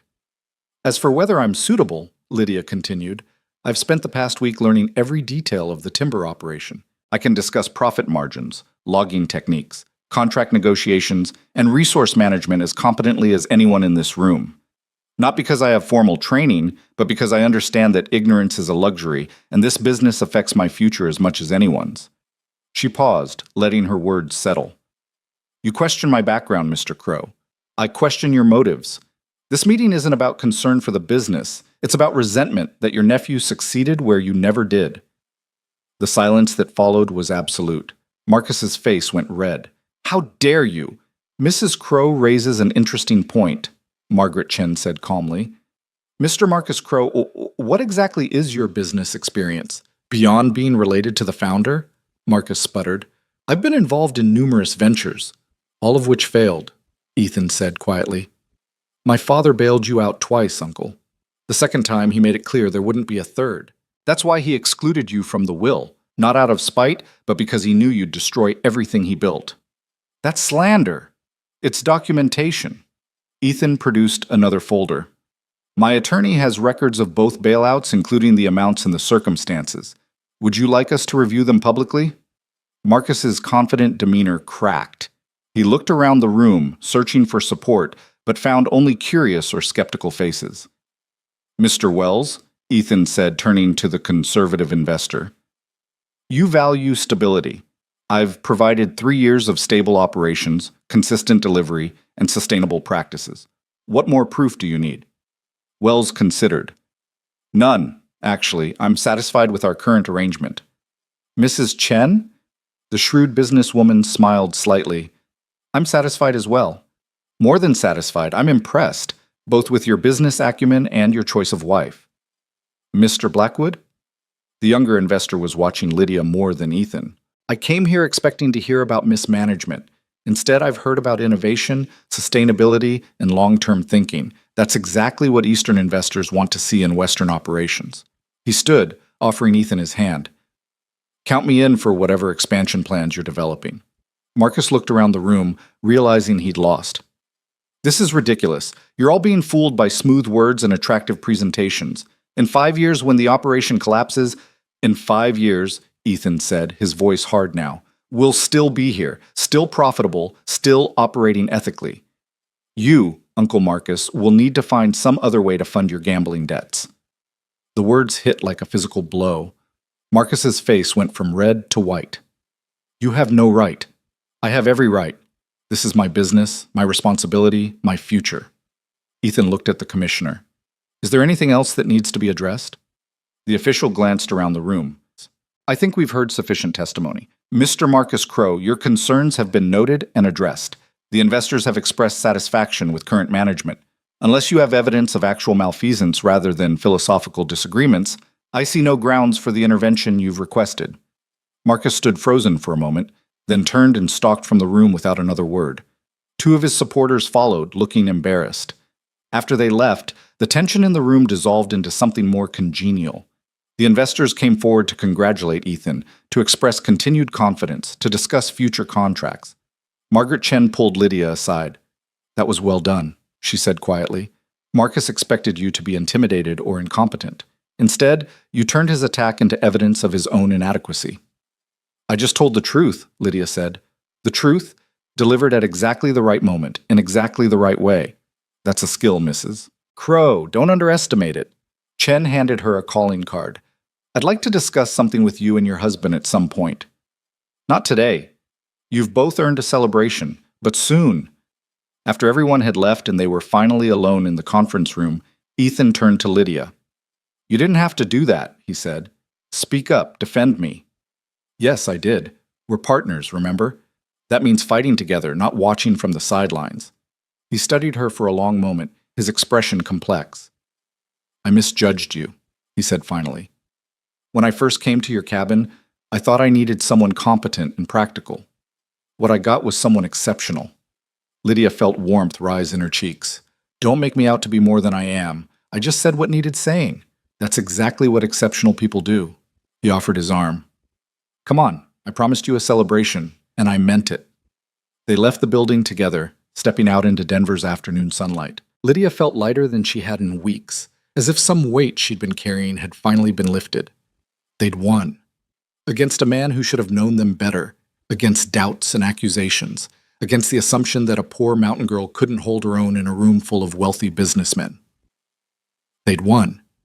And as Ethan led her down the street toward a restaurant he promised had the finest food in Denver, Lydia realized something had fundamentally changed between them. They were no longer just two strangers bound by contract. They were becoming something else, a real partnership built on mutual respect and shared victories. The marriage might have started as a business arrangement, but it was becoming something more substantial, something that, given time and care, might actually turn into something worth keeping. The celebration dinner was everything Ethan had promised. Fine food, excellent wine, a private table where they could finally breathe after the tension of the meeting. But halfway through the meal, a messenger arrived at their table with a cream-colored envelope sealed with red wax. Ethan's expression darkened as he read the contents. What is it? Lydia asked. An invitation from my Aunt Caroline, Marcus's wife. He passed the card across the table. A dinner party tomorrow night at their Denver residence to properly welcome the new Mrs. Crow to the family. Lydia studied the elegant script. This is a trap. Undoubtedly. Marcus lost today, but Caroline is in some ways more dangerous than he is. She has social connections he doesn't, friends in places that matter. Ethan drummed his fingers on the table. She'll want to assess you herself, find weaknesses Marcus missed. Should we decline? That would be seen as cowardice, or worse, as proof that you're unsuitable for society. He met her eyes. I'm sorry, Lydia. I'd hoped we could return to the valley tomorrow and be done with all this. But if we don't go, Caroline will spread stories about my poor mountain wife who can't handle civilized company. Then we go. Lydia kept her voice steadier than she felt. You taught me the timber business in a week. How hard can one dinner party be? Ethan's smile was grim. You'd be surprised. They spent the next morning preparing. Ethan took Lydia to the finest shops in Denver, purchasing an evening gown that cost more than her father had earned in a year. The dress was deep green silk with black lace trim, elegant without being ostentatious. The dressmaker's assistant spent 2 hours teaching Lydia how to walk in it, how to sit without crushing the fabric, how to manage the small train. Remember, Ethan said as they returned to the hotel, Caroline will try to make you feel inferior. She'll ask questions designed to highlight your lack of education, your humble background, your inexperience with society. Don't let her rattle you. What should I do instead? Be yourself. The woman who stood up to Marcus in that conference room didn't apologize for who she was. Don't start now. That evening, as Lydia dressed with the help of a maid the hotel had provided, she studied herself in the mirror. The woman looking back was almost unrecognizable. Elegant, polished, wearing a dress that cost a fortune and jewelry Ethan had insisted she borrow from his mother's collection. But underneath the silk and jewels, she was still the same person who'd scrubbed floors in that mountain cabin, who'd negotiated with debt collectors, who'd married a stranger to save her family. She touched the cameo at her throat, the one piece that had belonged to her own mother, added to the borrowed finery as a reminder of where she'd come from. Don't forget, she whispered to her reflection. Don't ever forget. The Crow residence in Denver was a mansion in the truest sense, 3 stories of stone and glass in the fashionable part of the city, with a circular drive and gas lamps illuminating the entrance. Carriages lined the street, depositing guests and evening finery. "I thought this was supposed to be a small family dinner," Lydia said as their hired carriage joined the queue. Caroline's definition of small is different from most people's. Ethan helped her down, his hand steady on her arm. "Stay close to me. If anyone asks you something you're not comfortable answering, deflect to me. I can handle myself." "I know you can, but you don't have to handle everything alone anymore." The entry hall was crowded with guests. Easily 40 people, all dressed in expensive clothes, all radiating the casual confidence of those who'd never worried about money or status. A string quartet played in the corner. Servants circulated with champagne and hors d'oeuvres. Caroline Crowe appeared almost immediately, gliding toward them with a smile that didn't reach her eyes. She was perhaps 45, still beautiful in a carefully maintained way, wearing diamonds that caught the gaslight and threw sparkles across the marble floor. "Ethan, darling," she said, kissing the air near his cheek, "how wonderful that you could come.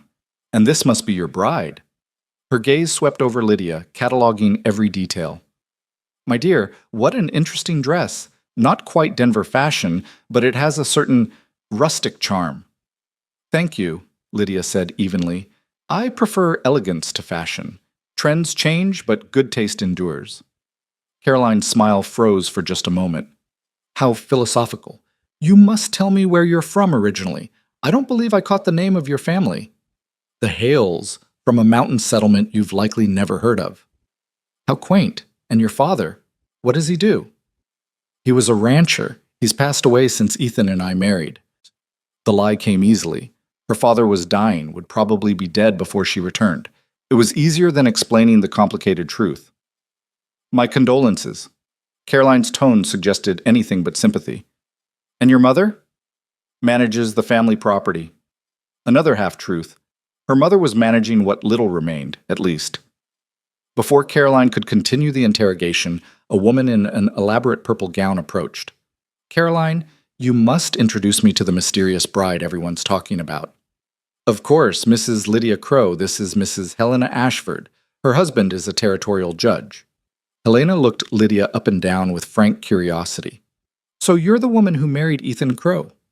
"We'd all begun to think he'd remain a bachelor forever." "How did you manage it?" "I didn't manage anything. He asked, I accepted. It wasn't complicated." "But surely there's a story. Was it love at first sight? A whirlwind romance?"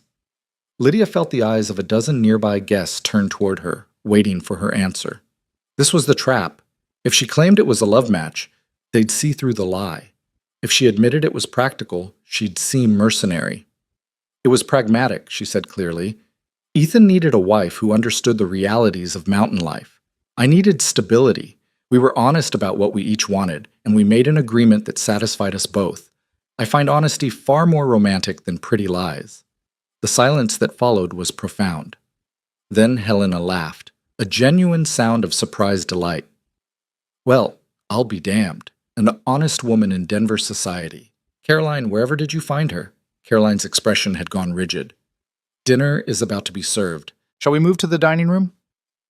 The dining room was even more opulent than the entry hall. A table that could seat 50, set with china and crystal that probably cost more than Lydia's entire settlement. Place cards directed each guest to their seat. Lydia found herself positioned between a banker named Mr. Whitmore and a woman introduced as Mrs. Patricia Newcomb, wife of a mining magnate. Ethan was seated at the far end of the table, too distant to help if things went wrong. The first course arrived, oysters on ice that Lydia had never seen before, let alone eaten. She watched the others, mimicking their movements, the particular fork they used. Mrs. Newcomb noticed. "First time with oysters, dear?" she asked, not unkindly. "Yes. We didn't have access to seafood in the mountains." "They're an acquired taste. Don't feel obligated if you don't like them." Lydia tried one.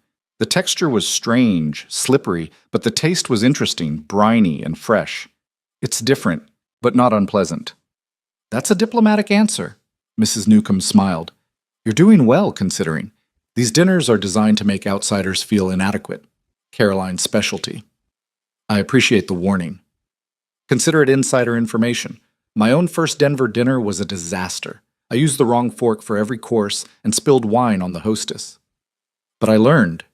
She leaned closer, her voice dropping. The secret is that most of these people are just as uncertain as you are. They're just better at hiding it. The conversation flowed around the table, covering topics Lydia knew little about. The latest fashions from Paris, upcoming social events, gossip about people she'd never met. She listened more than she spoke, learning the rhythms, the unspoken rules. Then Mr. Whitmore turned to her. Mrs. Crowe, I understand you're from the mountains. Tell me, what do you think of Denver? It must seem quite overwhelming after such a rustic upbringing. The question was designed to make her seem provincial, out of place. Lydia recognized the tactic. It was the same one Samuel Garrett had used when trying to intimidate her family. Denver is impressive, she said. The growth is remarkable. But I'd be cautious about calling mountain life rustic. The skills required to survive in isolation, resource management, weather prediction, emergency medicine, construction, animal husbandry, those aren't simple country skills. They're sophisticated knowledge that most city dwellers would find invaluable if they ever had to fend for themselves.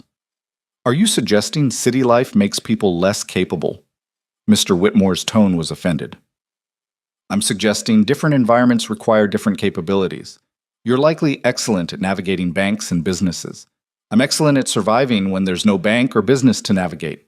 Neither skill set is superior. They're just suited to different challenges. Several people at the table were nodding. Mrs. Newcomb was smiling openly.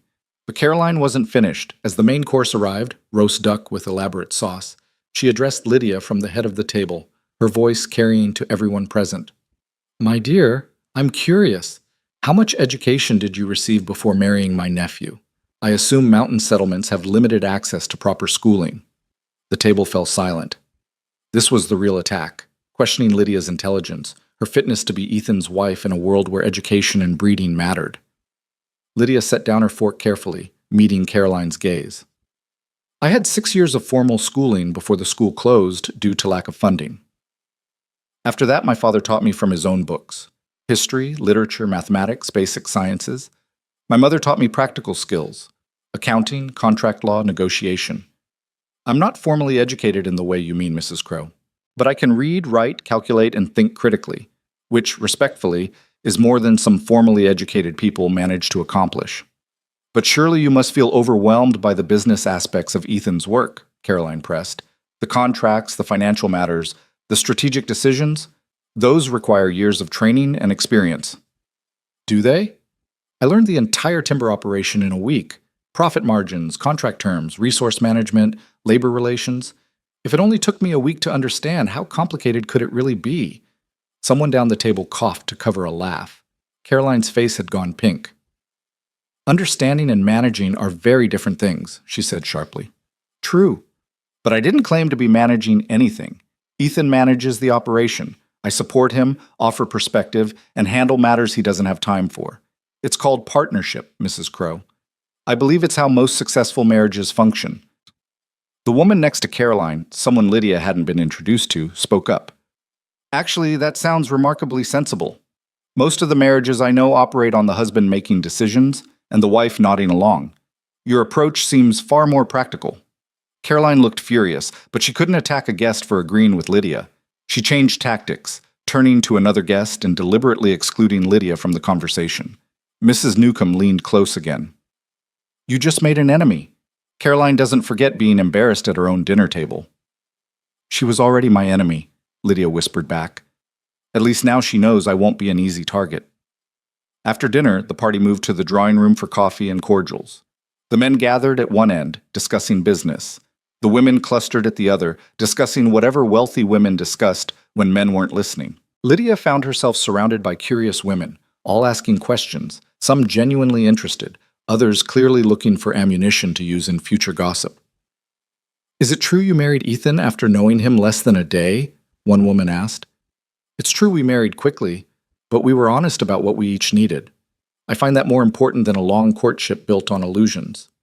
But how can you possibly love someone you barely know? I never claimed to love him. Love, if it comes, takes time and shared experience. Right now we're building respect and partnership. That's a better foundation than infatuation, don't you think? Another woman, older and sharp-eyed, studied Lydia closely. You're remarkably honest, Mrs. Crow. Most young brides pretend to be madly in love, even when everyone knows it's a practical arrangement. I was raised to believe lies, even polite ones, create more problems than they solve. If people think less of me for being honest about my marriage, that tells me more about them than it does about me. The older woman smiled. I like you. You remind me of myself 40 years ago, before society taught me to soften every truth with pretty words. She extended her hand. I'm Margaret Chen. We met briefly at the territorial meeting. Lydia's eyes widened. Mrs. Chen, I didn't realize that I'd be at Caroline's dinner party? She and I have been acquaintances for years, though not friends. I came tonight specifically to meet you properly. Your performance at the meeting was impressive, but I wanted to see how you handled social warfare. And your assessment. You're rough around the edges, but you have good instincts. You don't apologize for who you are, and you don't let others define your worth. Those qualities will serve you well. Margaret glanced around the room. Most of these women would fall apart if they had to survive what you've survived. They mistake privilege for strength. You have actual strength. Thank you. That means more than you probably know. I suspect I know exactly how much it means. Margaret lowered her voice.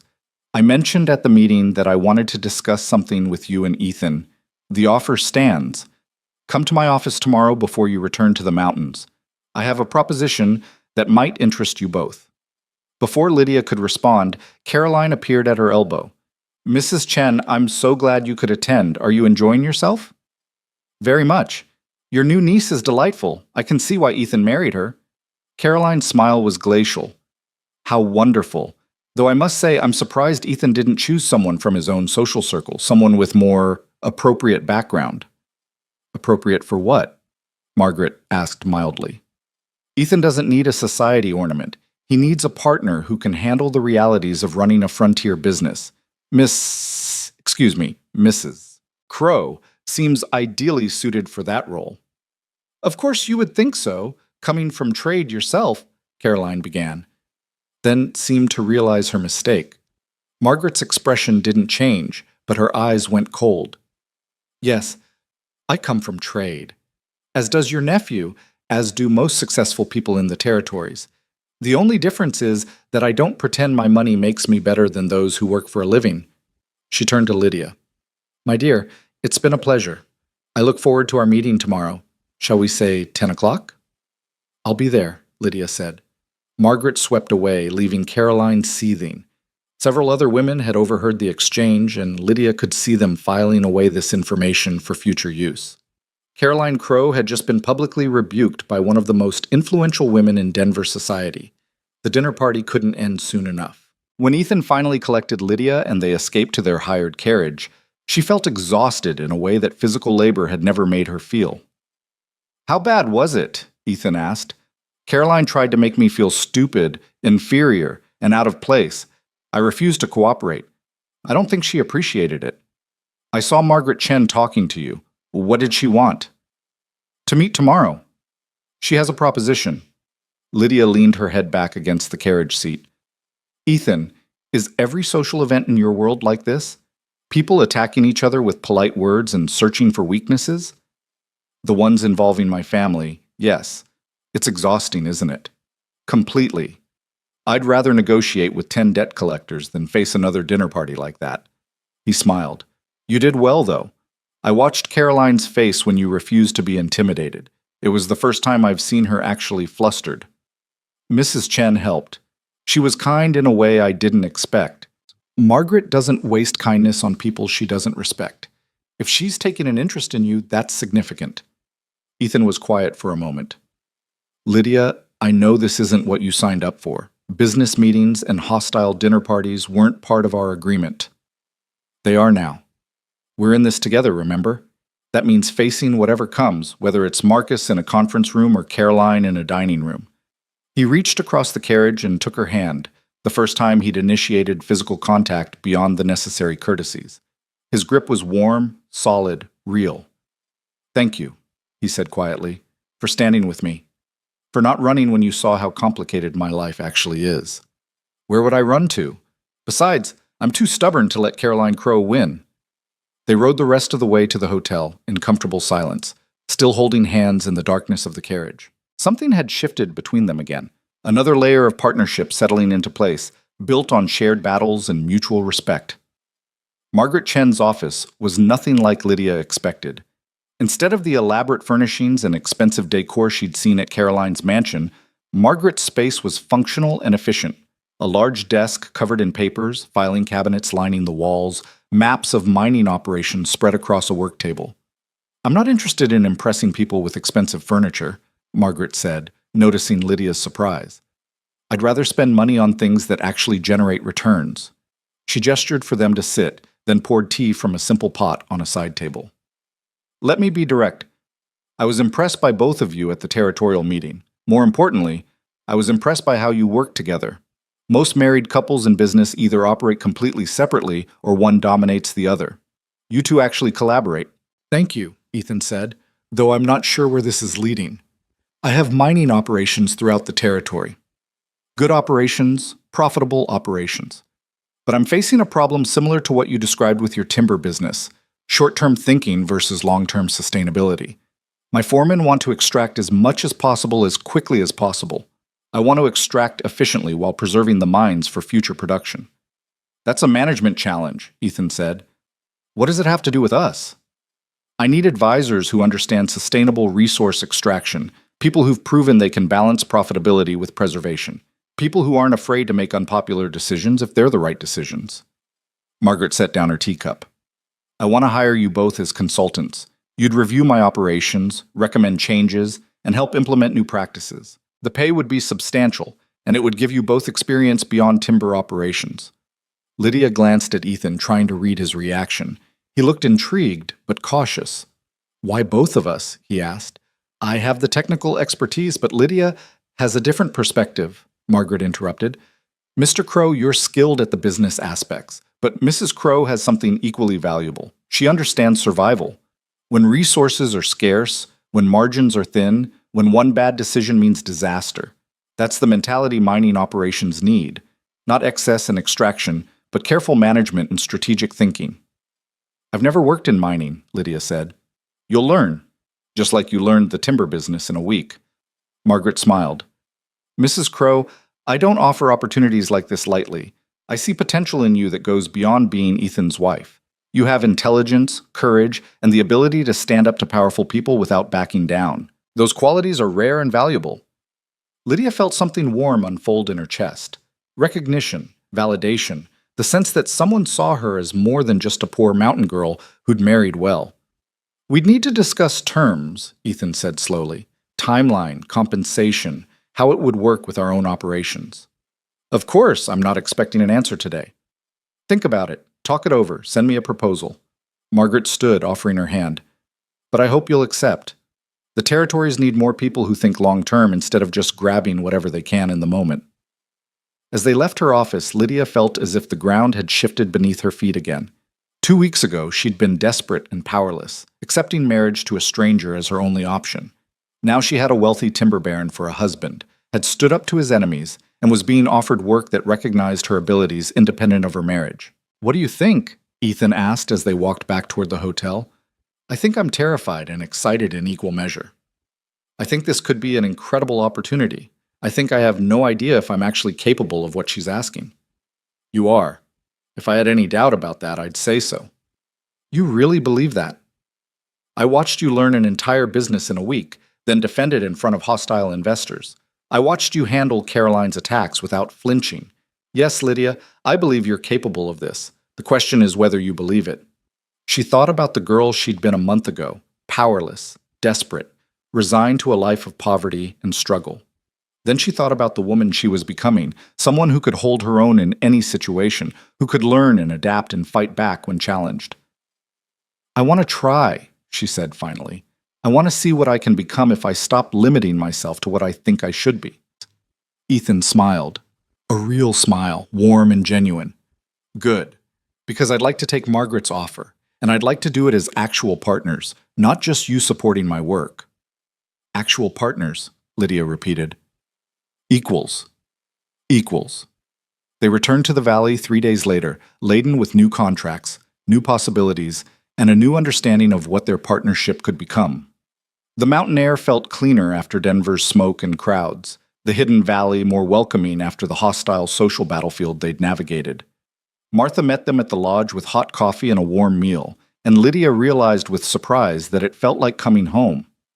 That evening, as the household settled into its familiar rhythms, Ethan found Lydia on the porch, watching the sunset paint the mountains in shades of gold and crimson. "Thinking about Denver?" he asked. "Thinking about how much has changed. A month ago, I couldn't have imagined any of this. Now I can't imagine going back to who I was." "You don't have to. That's the gift of transformation. You get to keep the good parts of who you were while becoming something more." She looked at him, this complicated man who'd offered her an escape that had turned into an opportunity for something greater. "Thank you for seeing potential in me when I didn't see it myself. Thank you for proving me right."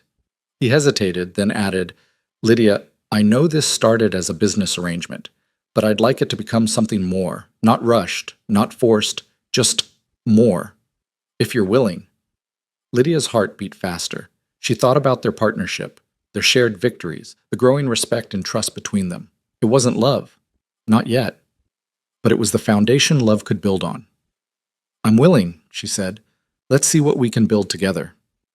The mountains stood silent around them, holding secrets and possibilities in equal measure. Somewhere in the distance, a wolf howled, and the valley answered with the sounds of evening, workers finishing their day, smoke rising from chimneys, the ordinary magic of people building lives in an extraordinary place. Lydia had come to these mountains as a desperate woman with no choices. She was becoming something else entirely, a partner, a businesswoman, someone who could shape her own future instead of just surviving it. The real test wasn't over. There would be more challenges, more enemies, more moments when she'd have to prove her worth. But for the first time in her life, Lydia Crow believed she was capable of meeting whatever came next. And that belief, more than anything else, made all the difference. Winter arrived in the hidden valley with a fury that surprised even the longtime residents. The first major snow came in late October, 3 weeks earlier than usual, blanketing the compound in 2 feet of white silence.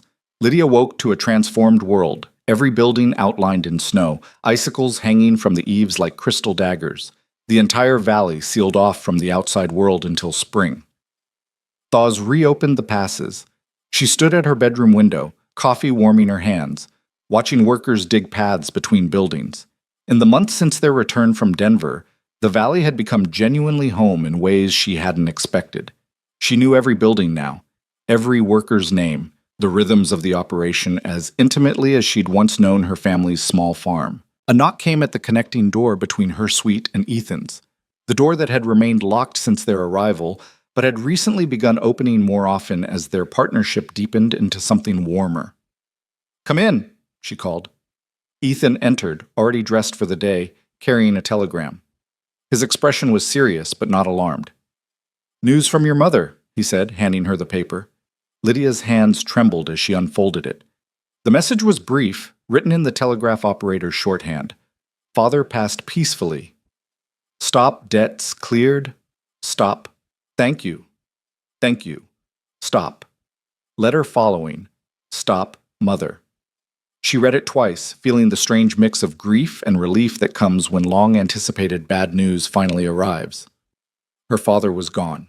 The man who'd taught her to read, to ride, to survive, reduced to a dozen words on a piece of paper.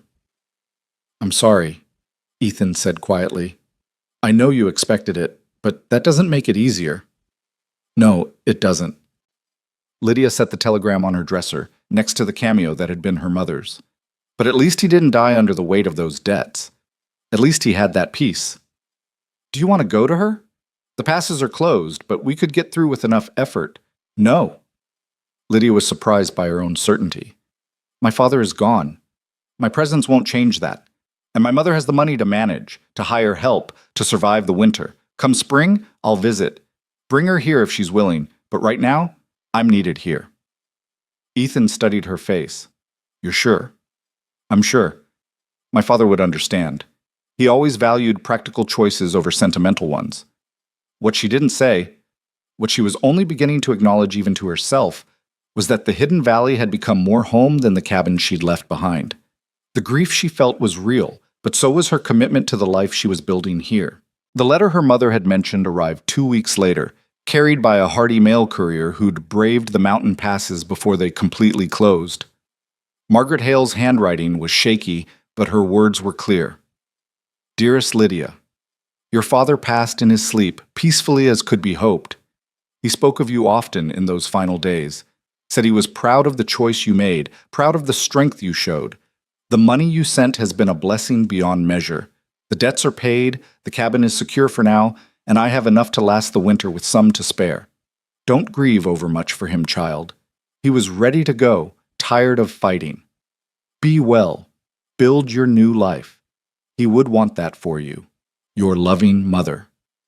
Lydia read the letter alone in her room, letting herself cry for the first time since receiving the telegram. She cried for her father, for the life they'd lost, for the girl she'd been who'd stood at that cabin window counting fence posts and wondering if hope was worth the effort. Then she dried her eyes, folded the letter carefully, and went downstairs to work. The winter months brought unexpected challenges. With the passes closed and the logging operations shut down until spring, the compound turned inward, becoming a self-contained community. 23 people living in close quarters with nothing but time and each other for company.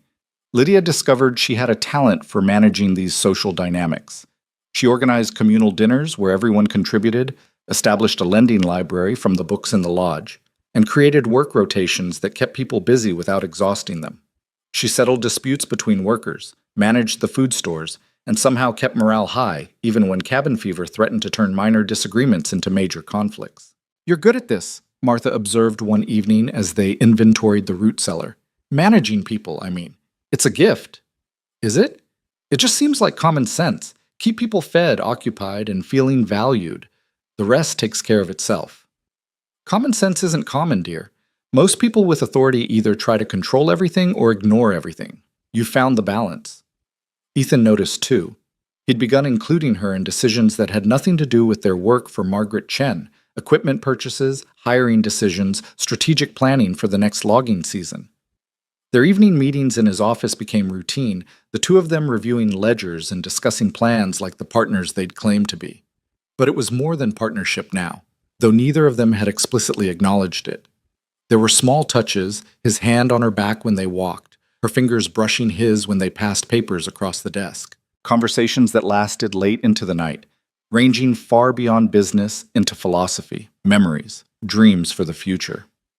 "Tell me about your mother," Lydia said one evening when the work was done and they'd settled into the comfortable chairs by his office fireplace. "She died when I was 12. Pneumonia, complicated by a weak heart." Ethan stared into the flames. "She was kind, I remember that. Kinder than my father deserved. She used to read to me, poetry, novels, anything she could find. My father thought it was frivolous, but she did it anyway." "You miss her." "I miss who I was when she was alive. After she died, my father threw himself into the business, and I became just another asset to manage. He taught me everything about timber operations, nothing about being human." "Is that why you live up here, away from everything?" "Partly. After he died, I inherited an empire I never asked for and social obligations I couldn't stand. The valley became refuge. A place where I could build something on my own terms." He looked at her. "Until I realized I was just hiding, that's when I went looking for you. You weren't hiding, you were preparing. There's a difference." "Maybe. Or maybe you're generous in your interpretations. I've been called many things, Ethan Crow. Generous isn't usually one of them." He smiled, that genuine expression she was seeing more often now. "Then I'm fortunate to see a side of you others miss." The moment stretched between them, warm and comfortable. Lydia felt something shift in her chest, not the desperate need that drove people to foolish choices, but something deeper and more lasting. Respect had grown into trust. Trust was becoming affection. And affection was slowly, carefully, transforming into something that might eventually be called love. "Ethan," she said softly, "this marriage, it's not what either of us expected, is it?" "No, it's better." He reached across the small space between their chairs and took her hand. "I thought I was getting a practical arrangement. I got a partner, a friend, someone who challenges me to be better than I thought I could be. And I thought I was trading one hard life for another. Instead, I found purpose, opportunity, and—" she hesitated, then said it, "and someone worth building a life with." He stood, drawing her up with him, and for the first time since their wedding, he kissed her. Not a formal kiss for show or obligation, but something real and tender, full of promise and possibility. When they parted, Lydia was breathless. That was overdue, Ethan finished. I've been wanting to do that for weeks. Then why didn't you? Because I wanted you to be sure. To choose this, choose me, without pressure or obligation. I choose you, Lydia said. I choose this. Not because I have to, but because I want to.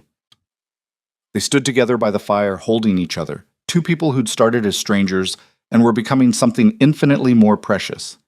Outside, the winter wind howled through the mountains, but inside the lodge, in the warm circle of firelight and new understanding, Lydia felt safer and more certain than she'd ever felt in her life. Spring came slowly to the valley, the snow melting in fits and starts, revealing a landscape hungry for warmth and growth. With the thaw came challenges, avalanches that blocked roads flooding from snowmelt, equipment damage from the harsh winter. But it also brought opportunity. Margaret Chen's first visit to the valley coincided with the spring thaw. She arrived with 2 assistants and enough surveying equipment to outfit an expedition, ready to begin the consulting work she'd proposed in Denver. Impressive operation, she said, surveying the compound from the lodge's porch. I can see why you prefer it up here. There's an honesty to it that's missing in the city. Over the next week, Margaret, Ethan, and Lydia toured the timber operations, examining practices and discussing applications to mining. Lydia found herself contributing more than she'd expected, seeing connections between resource extraction and sustainable management that came from her unique perspective. Here's what I don't understand, she said as they examined a recently logged section. You're both focused on extracting maximum value from each site, but what about the value of the land itself? If you destroy the forest or the mountain in extraction, you've eliminated future value entirely. That's the sustainability argument, Ethan said. But investors want returns now, not in 20 years. Then show them the cost of not thinking long term.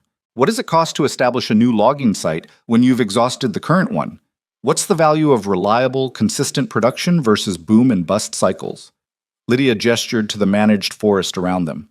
This section will be harvestable again in 15 years. A clear-cut section won't be productive for 50 years or more. That's the real cost. Opportunity lost. Margaret was taking notes. That's an argument my foremen haven't made. They talk about sustainability in moral terms, being good stewards, respecting the land, but you're framing it as pure economics. Investors understand economics. Because it is economics. Morality might motivate some people, but money motivates everyone. If you can prove that sustainable practices are more profitable long-term, you remove the ethical debate entirely. You should write this up, Margaret said, a formal proposal I can present to my board. They need to hear this perspective.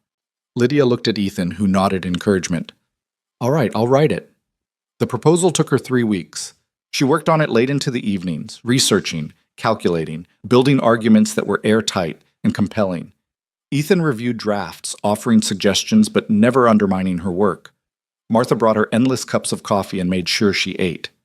The entire household seemed invested in her success. When she finally presented the finished document to Margaret, the older woman read it slowly, making marks and notes throughout. This is excellent work, Margaret said finally. Professional quality. You've made an argument even the most skeptical investor couldn't dismiss. Where did you learn to write like this? I didn't. I just wrote what made sense to me, then revised until it was clear. Natural talent, then. Even more impressive. Margaret closed the folder. Mrs. Crow, Lydia, I'd like to offer you a permanent position as a consultant to my mining operations, independent of your husband's work. This would be your own contract, your own income, your own professional identity. Lydia felt her breath catch. You're serious. Completely. I need people who can think differently, who aren't trapped by conventional wisdom. You've proven you can do that. The question is whether you want to. Lydia looked at Ethan, who was smiling. It's your choice, he said, but I think you should take it. You've earned this. Then yes, Lydia said, turning back to Margaret. Yes, I'll take the position. They shook hands, sealing an agreement that transformed Lydia from a timber baron's wife into a professional consultant in her own right. It was a moment of crystallization, the final step in her journey from powerless to powerful, from circumstance-driven to self-determined. News from Denver arrived in early summer, carried by the same young courier who had delivered the message about Marcus's meeting. This time, the envelope bore Caroline Crow's seal. Ethan opened it with obvious reluctance. As he read, his expression darkened, then shifted to something like grim satisfaction. "What is it?" Lydia asked. "Marcus is being investigated for fraud. Apparently, he's been running a scheme involving fake mining claims, selling worthless property to Eastern investors for inflated prices. Caroline is trying to distance the family from the scandal." He handed her the letter. "She wants us to issue a public statement condemning his actions, making it clear he has no connection to our business." Lydia scanned the letter. Caroline's desperation was evident in every line, the careful phrasing, the subtle threats, the assumption that family loyalty would trump personal animosity. "What are you going to do?" she asked. Exactly what she's asking. Not because I owe Caroline anything, but because it's true. Marcus has no connection to our business, and I want that on record. Ethan's smile was sharp. "Though I won't do it in the groveling tone she's expecting. We'll issue a simple, factual statement. No editorializing, no family drama, just facts." "That will infuriate her." "Good. She tried to destroy you at that dinner party. I haven't forgotten." They drafted the statement together, keeping it brief and professional. Within days, it appeared in the Denver papers, alongside stories about Marcus's arrest and the scandal surrounding his fraudulent schemes. Caroline's social standing took a significant hit, guilt by association with a criminal family member. Lydia felt no satisfaction in Caroline's downfall, but she did feel a sense of justice. The woman who'd tried to make her feel inferior and worthless was now facing her own reckoning. Sometimes karma required no assistance. By midsummer, the valley was thriving. The logging operations were in full swing, producing timber at sustainable rates that still met all their contracts. Margaret Chen's consulting work had expanded, with Lydia traveling to mining sites and writing reports that were changing how the entire industry approached resource extraction. The household ran smoothly, managed by Martha with Lydia's organizational support. And Lydia's mother had agreed to visit. Margaret Hale arrived on a bright July afternoon, traveling with a neighbor who'd been coming to Denver for supplies. She looked older than Lydia remembered, more fragile, more worn, but her eyes were bright with curiosity as she took in the hidden valley. "Lydia," she breathed as she dismounted. "You didn't tell me it was like this. I thought well, I don't know what I thought, but not this." "I wasn't sure you'd believe me if I tried to explain," Lydia said, embracing her mother. "It's better to see it yourself." Over the next 2 weeks, Margaret Hale absorbed everything: the size of the operation, the quality of the lodge, the respect people showed Lydia, the easy partnership between Lydia and Ethan. Mother and daughter spent long evenings talking, filling in the gaps that letters couldn't bridge. "Your father would be proud," Margaret said one evening as they sat on the porch, watching the sunset. "Not because you married wealth. He'd have seen through that in a moment. But because you took an impossible situation and turned it into something remarkable. That takes courage and intelligence in equal measure." "I had good teachers," Lydia said. "Yes, but you had to find the strength to use those lessons." "That was all you." Margaret was quiet for a moment. "Are you happy, Lydia? Really happy?" Lydia considered the question honestly. She thought about the life she'd left behind, the poverty, the desperation, the constant worry. Then she thought about her life now. Challenging work, true partnership, a home she'd helped build, opportunities she'd never dreamed possible. "I'm happy," she said. "Not because everything is perfect or easy, but because I'm building something meaningful with someone I respect and care for. That's more than most people ever get." "And you love him? Your Ethan?" "I do. Not the way songs and stories describe it, no lightning bolts or instant passion, but something deeper. I love who he is, who we are together, what we're building. That's real love, I think. The kind that lasts." Margaret smiled, reaching over to squeeze her daughter's hand. "Then I'm content. You found what I had with your father, a partnership built on respect that grew into love. That's the best foundation there is." The summer also brought expansion plans. With the business stable and profitable, Ethan and Lydia began discussing ways to grow while maintaining their commitment to sustainability. "We could establish a training program," Lydia suggested during one of their evening planning sessions. "Teach other operations our methods, charge for the consulting, create a revenue stream that doesn't depend on timber production. Like what you're doing for Margaret, but formalized." "Exactly. We have knowledge and expertise that other operations need. Why not monetize it while spreading practices that benefit everyone? Ethan was already sketching out ideas.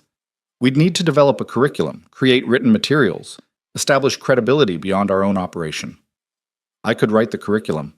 Margaret's consulting work has given me experience translating practical knowledge into teachable content, and our credibility is built. We have the numbers to prove our methods work.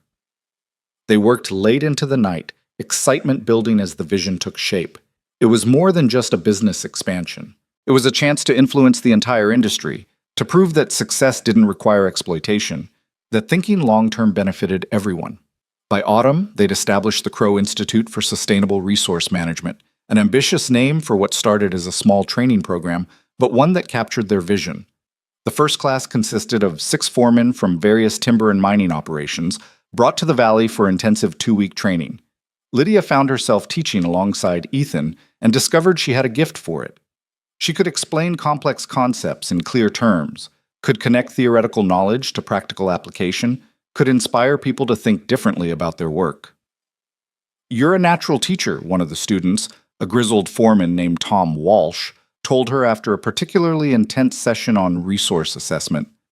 "I've been in this business 30 years, and I never thought about it the way you describe. Makes sense, though. Real sense."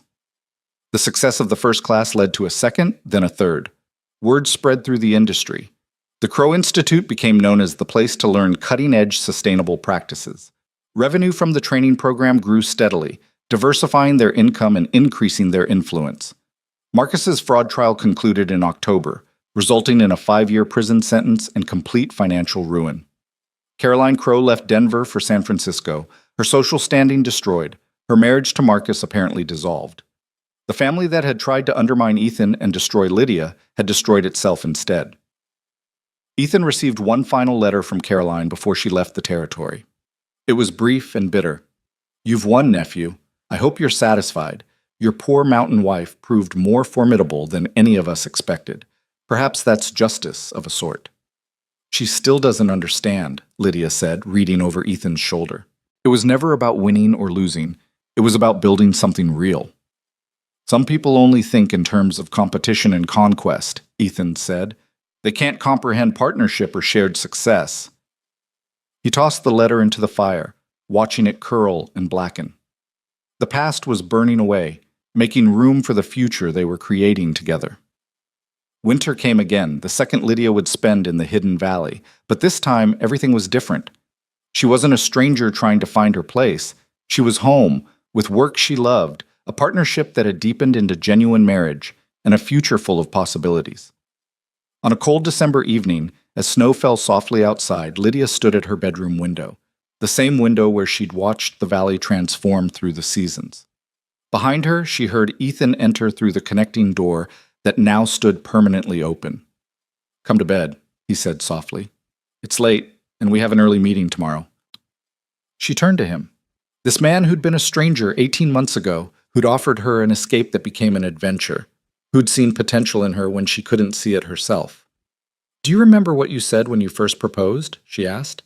"That you valued honesty over romance, that a business arrangement was clear, with no false expectations?" "I remember.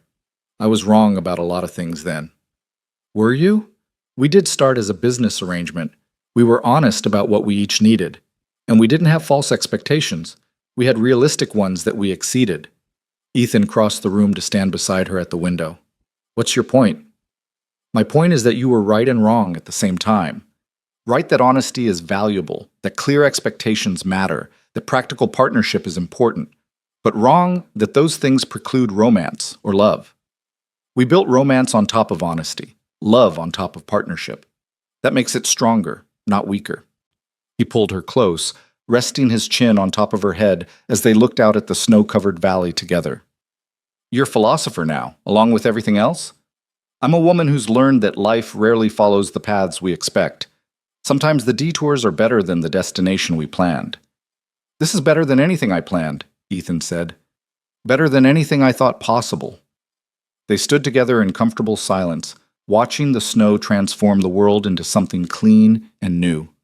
Somewhere in the compound below, a light appeared in the bunkhouse window. Someone was up late, working or reading, or simply unable to sleep. The valley was alive with people building their own futures, all connected through the operation Ethan had inherited and transformed, that Lydia had helped shape into something sustainable and fair. "I want to expand the mother's welcome," Lydia said suddenly.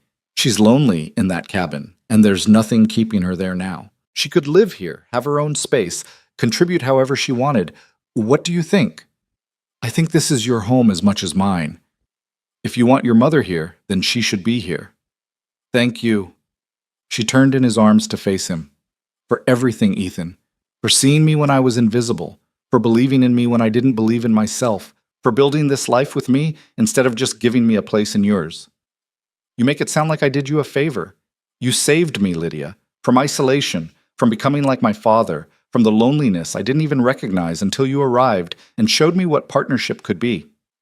They kissed, soft and certain, two people who'd found each other through desperation and choice in equal measure, who'd built something real from the most unlikely beginning. Spring returned to the valley once more, bringing Margaret Hale back as a permanent resident. She settled into a cottage on the compound's edge, close enough to be part of the community, but far enough for independence. She took over some of Martha's household duties, managed the expanding library, and became a grandmother figure to the workers' children. The Crow Institute grew beyond anyone's expectations. By its second year, they'd trained 43 managers from operations across the Western Territories. By the third year, they'd published a textbook on sustainable resource management that was being used by territorial officials and business schools.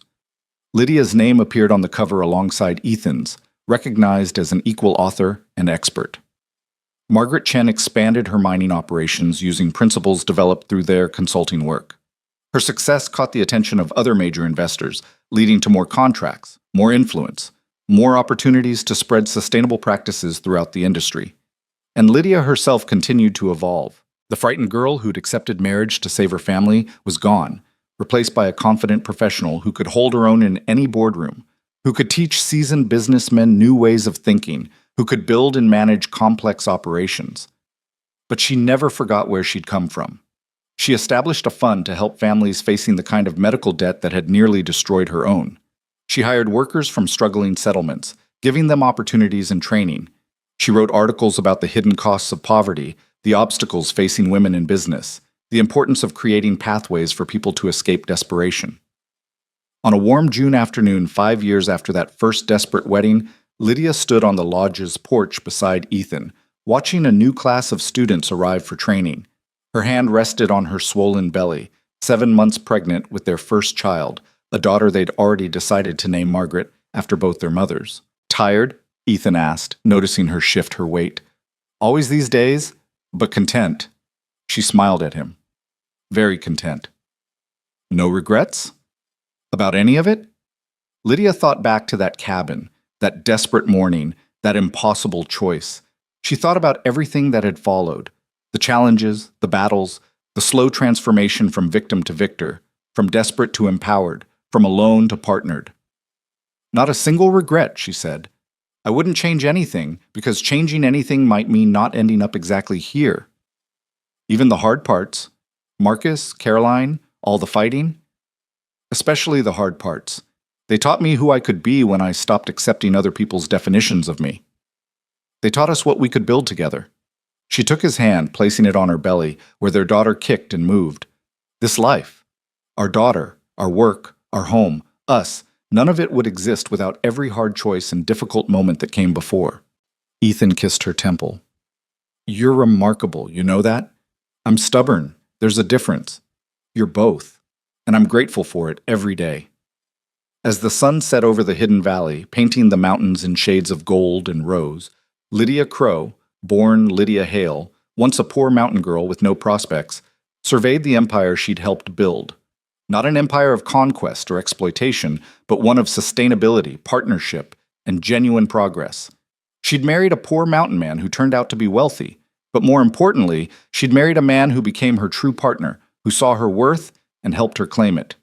Together, they'd built something that would last, not just for them, but for the generations that would follow.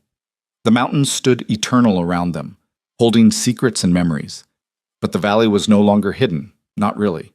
It had become a beacon, drawing people who wanted to learn different ways of thinking, different ways of building, different ways of succeeding without sacrificing sustainability or integrity. And at the center of it all stood Lydia, mother, wife, businesswoman, teacher, visionary, who'd started with nothing but courage and ended with everything that mattered. She'd claimed this life, not been given it, not fallen into it, not stumbled upon it by accident. She'd chosen it, fought for it, built it brick by brick and decision by decision, and that made all the difference. As darkness fell and the first stars appeared, Lydia and Ethan returned to the lodge, to the warmth of hearth and home, to the life they'd created from impossible beginnings. Behind them, the valley settled into evening, lights glowing in windows, smoke rising from chimneys, the sounds of community and purpose filling the mountain air. It was a good life, a life worth fighting for, worth building, worth claiming as her own. And Lydia Crow, who'd once counted fence posts and wondered if hope was worth the effort, had proven beyond any doubt that it absolutely was.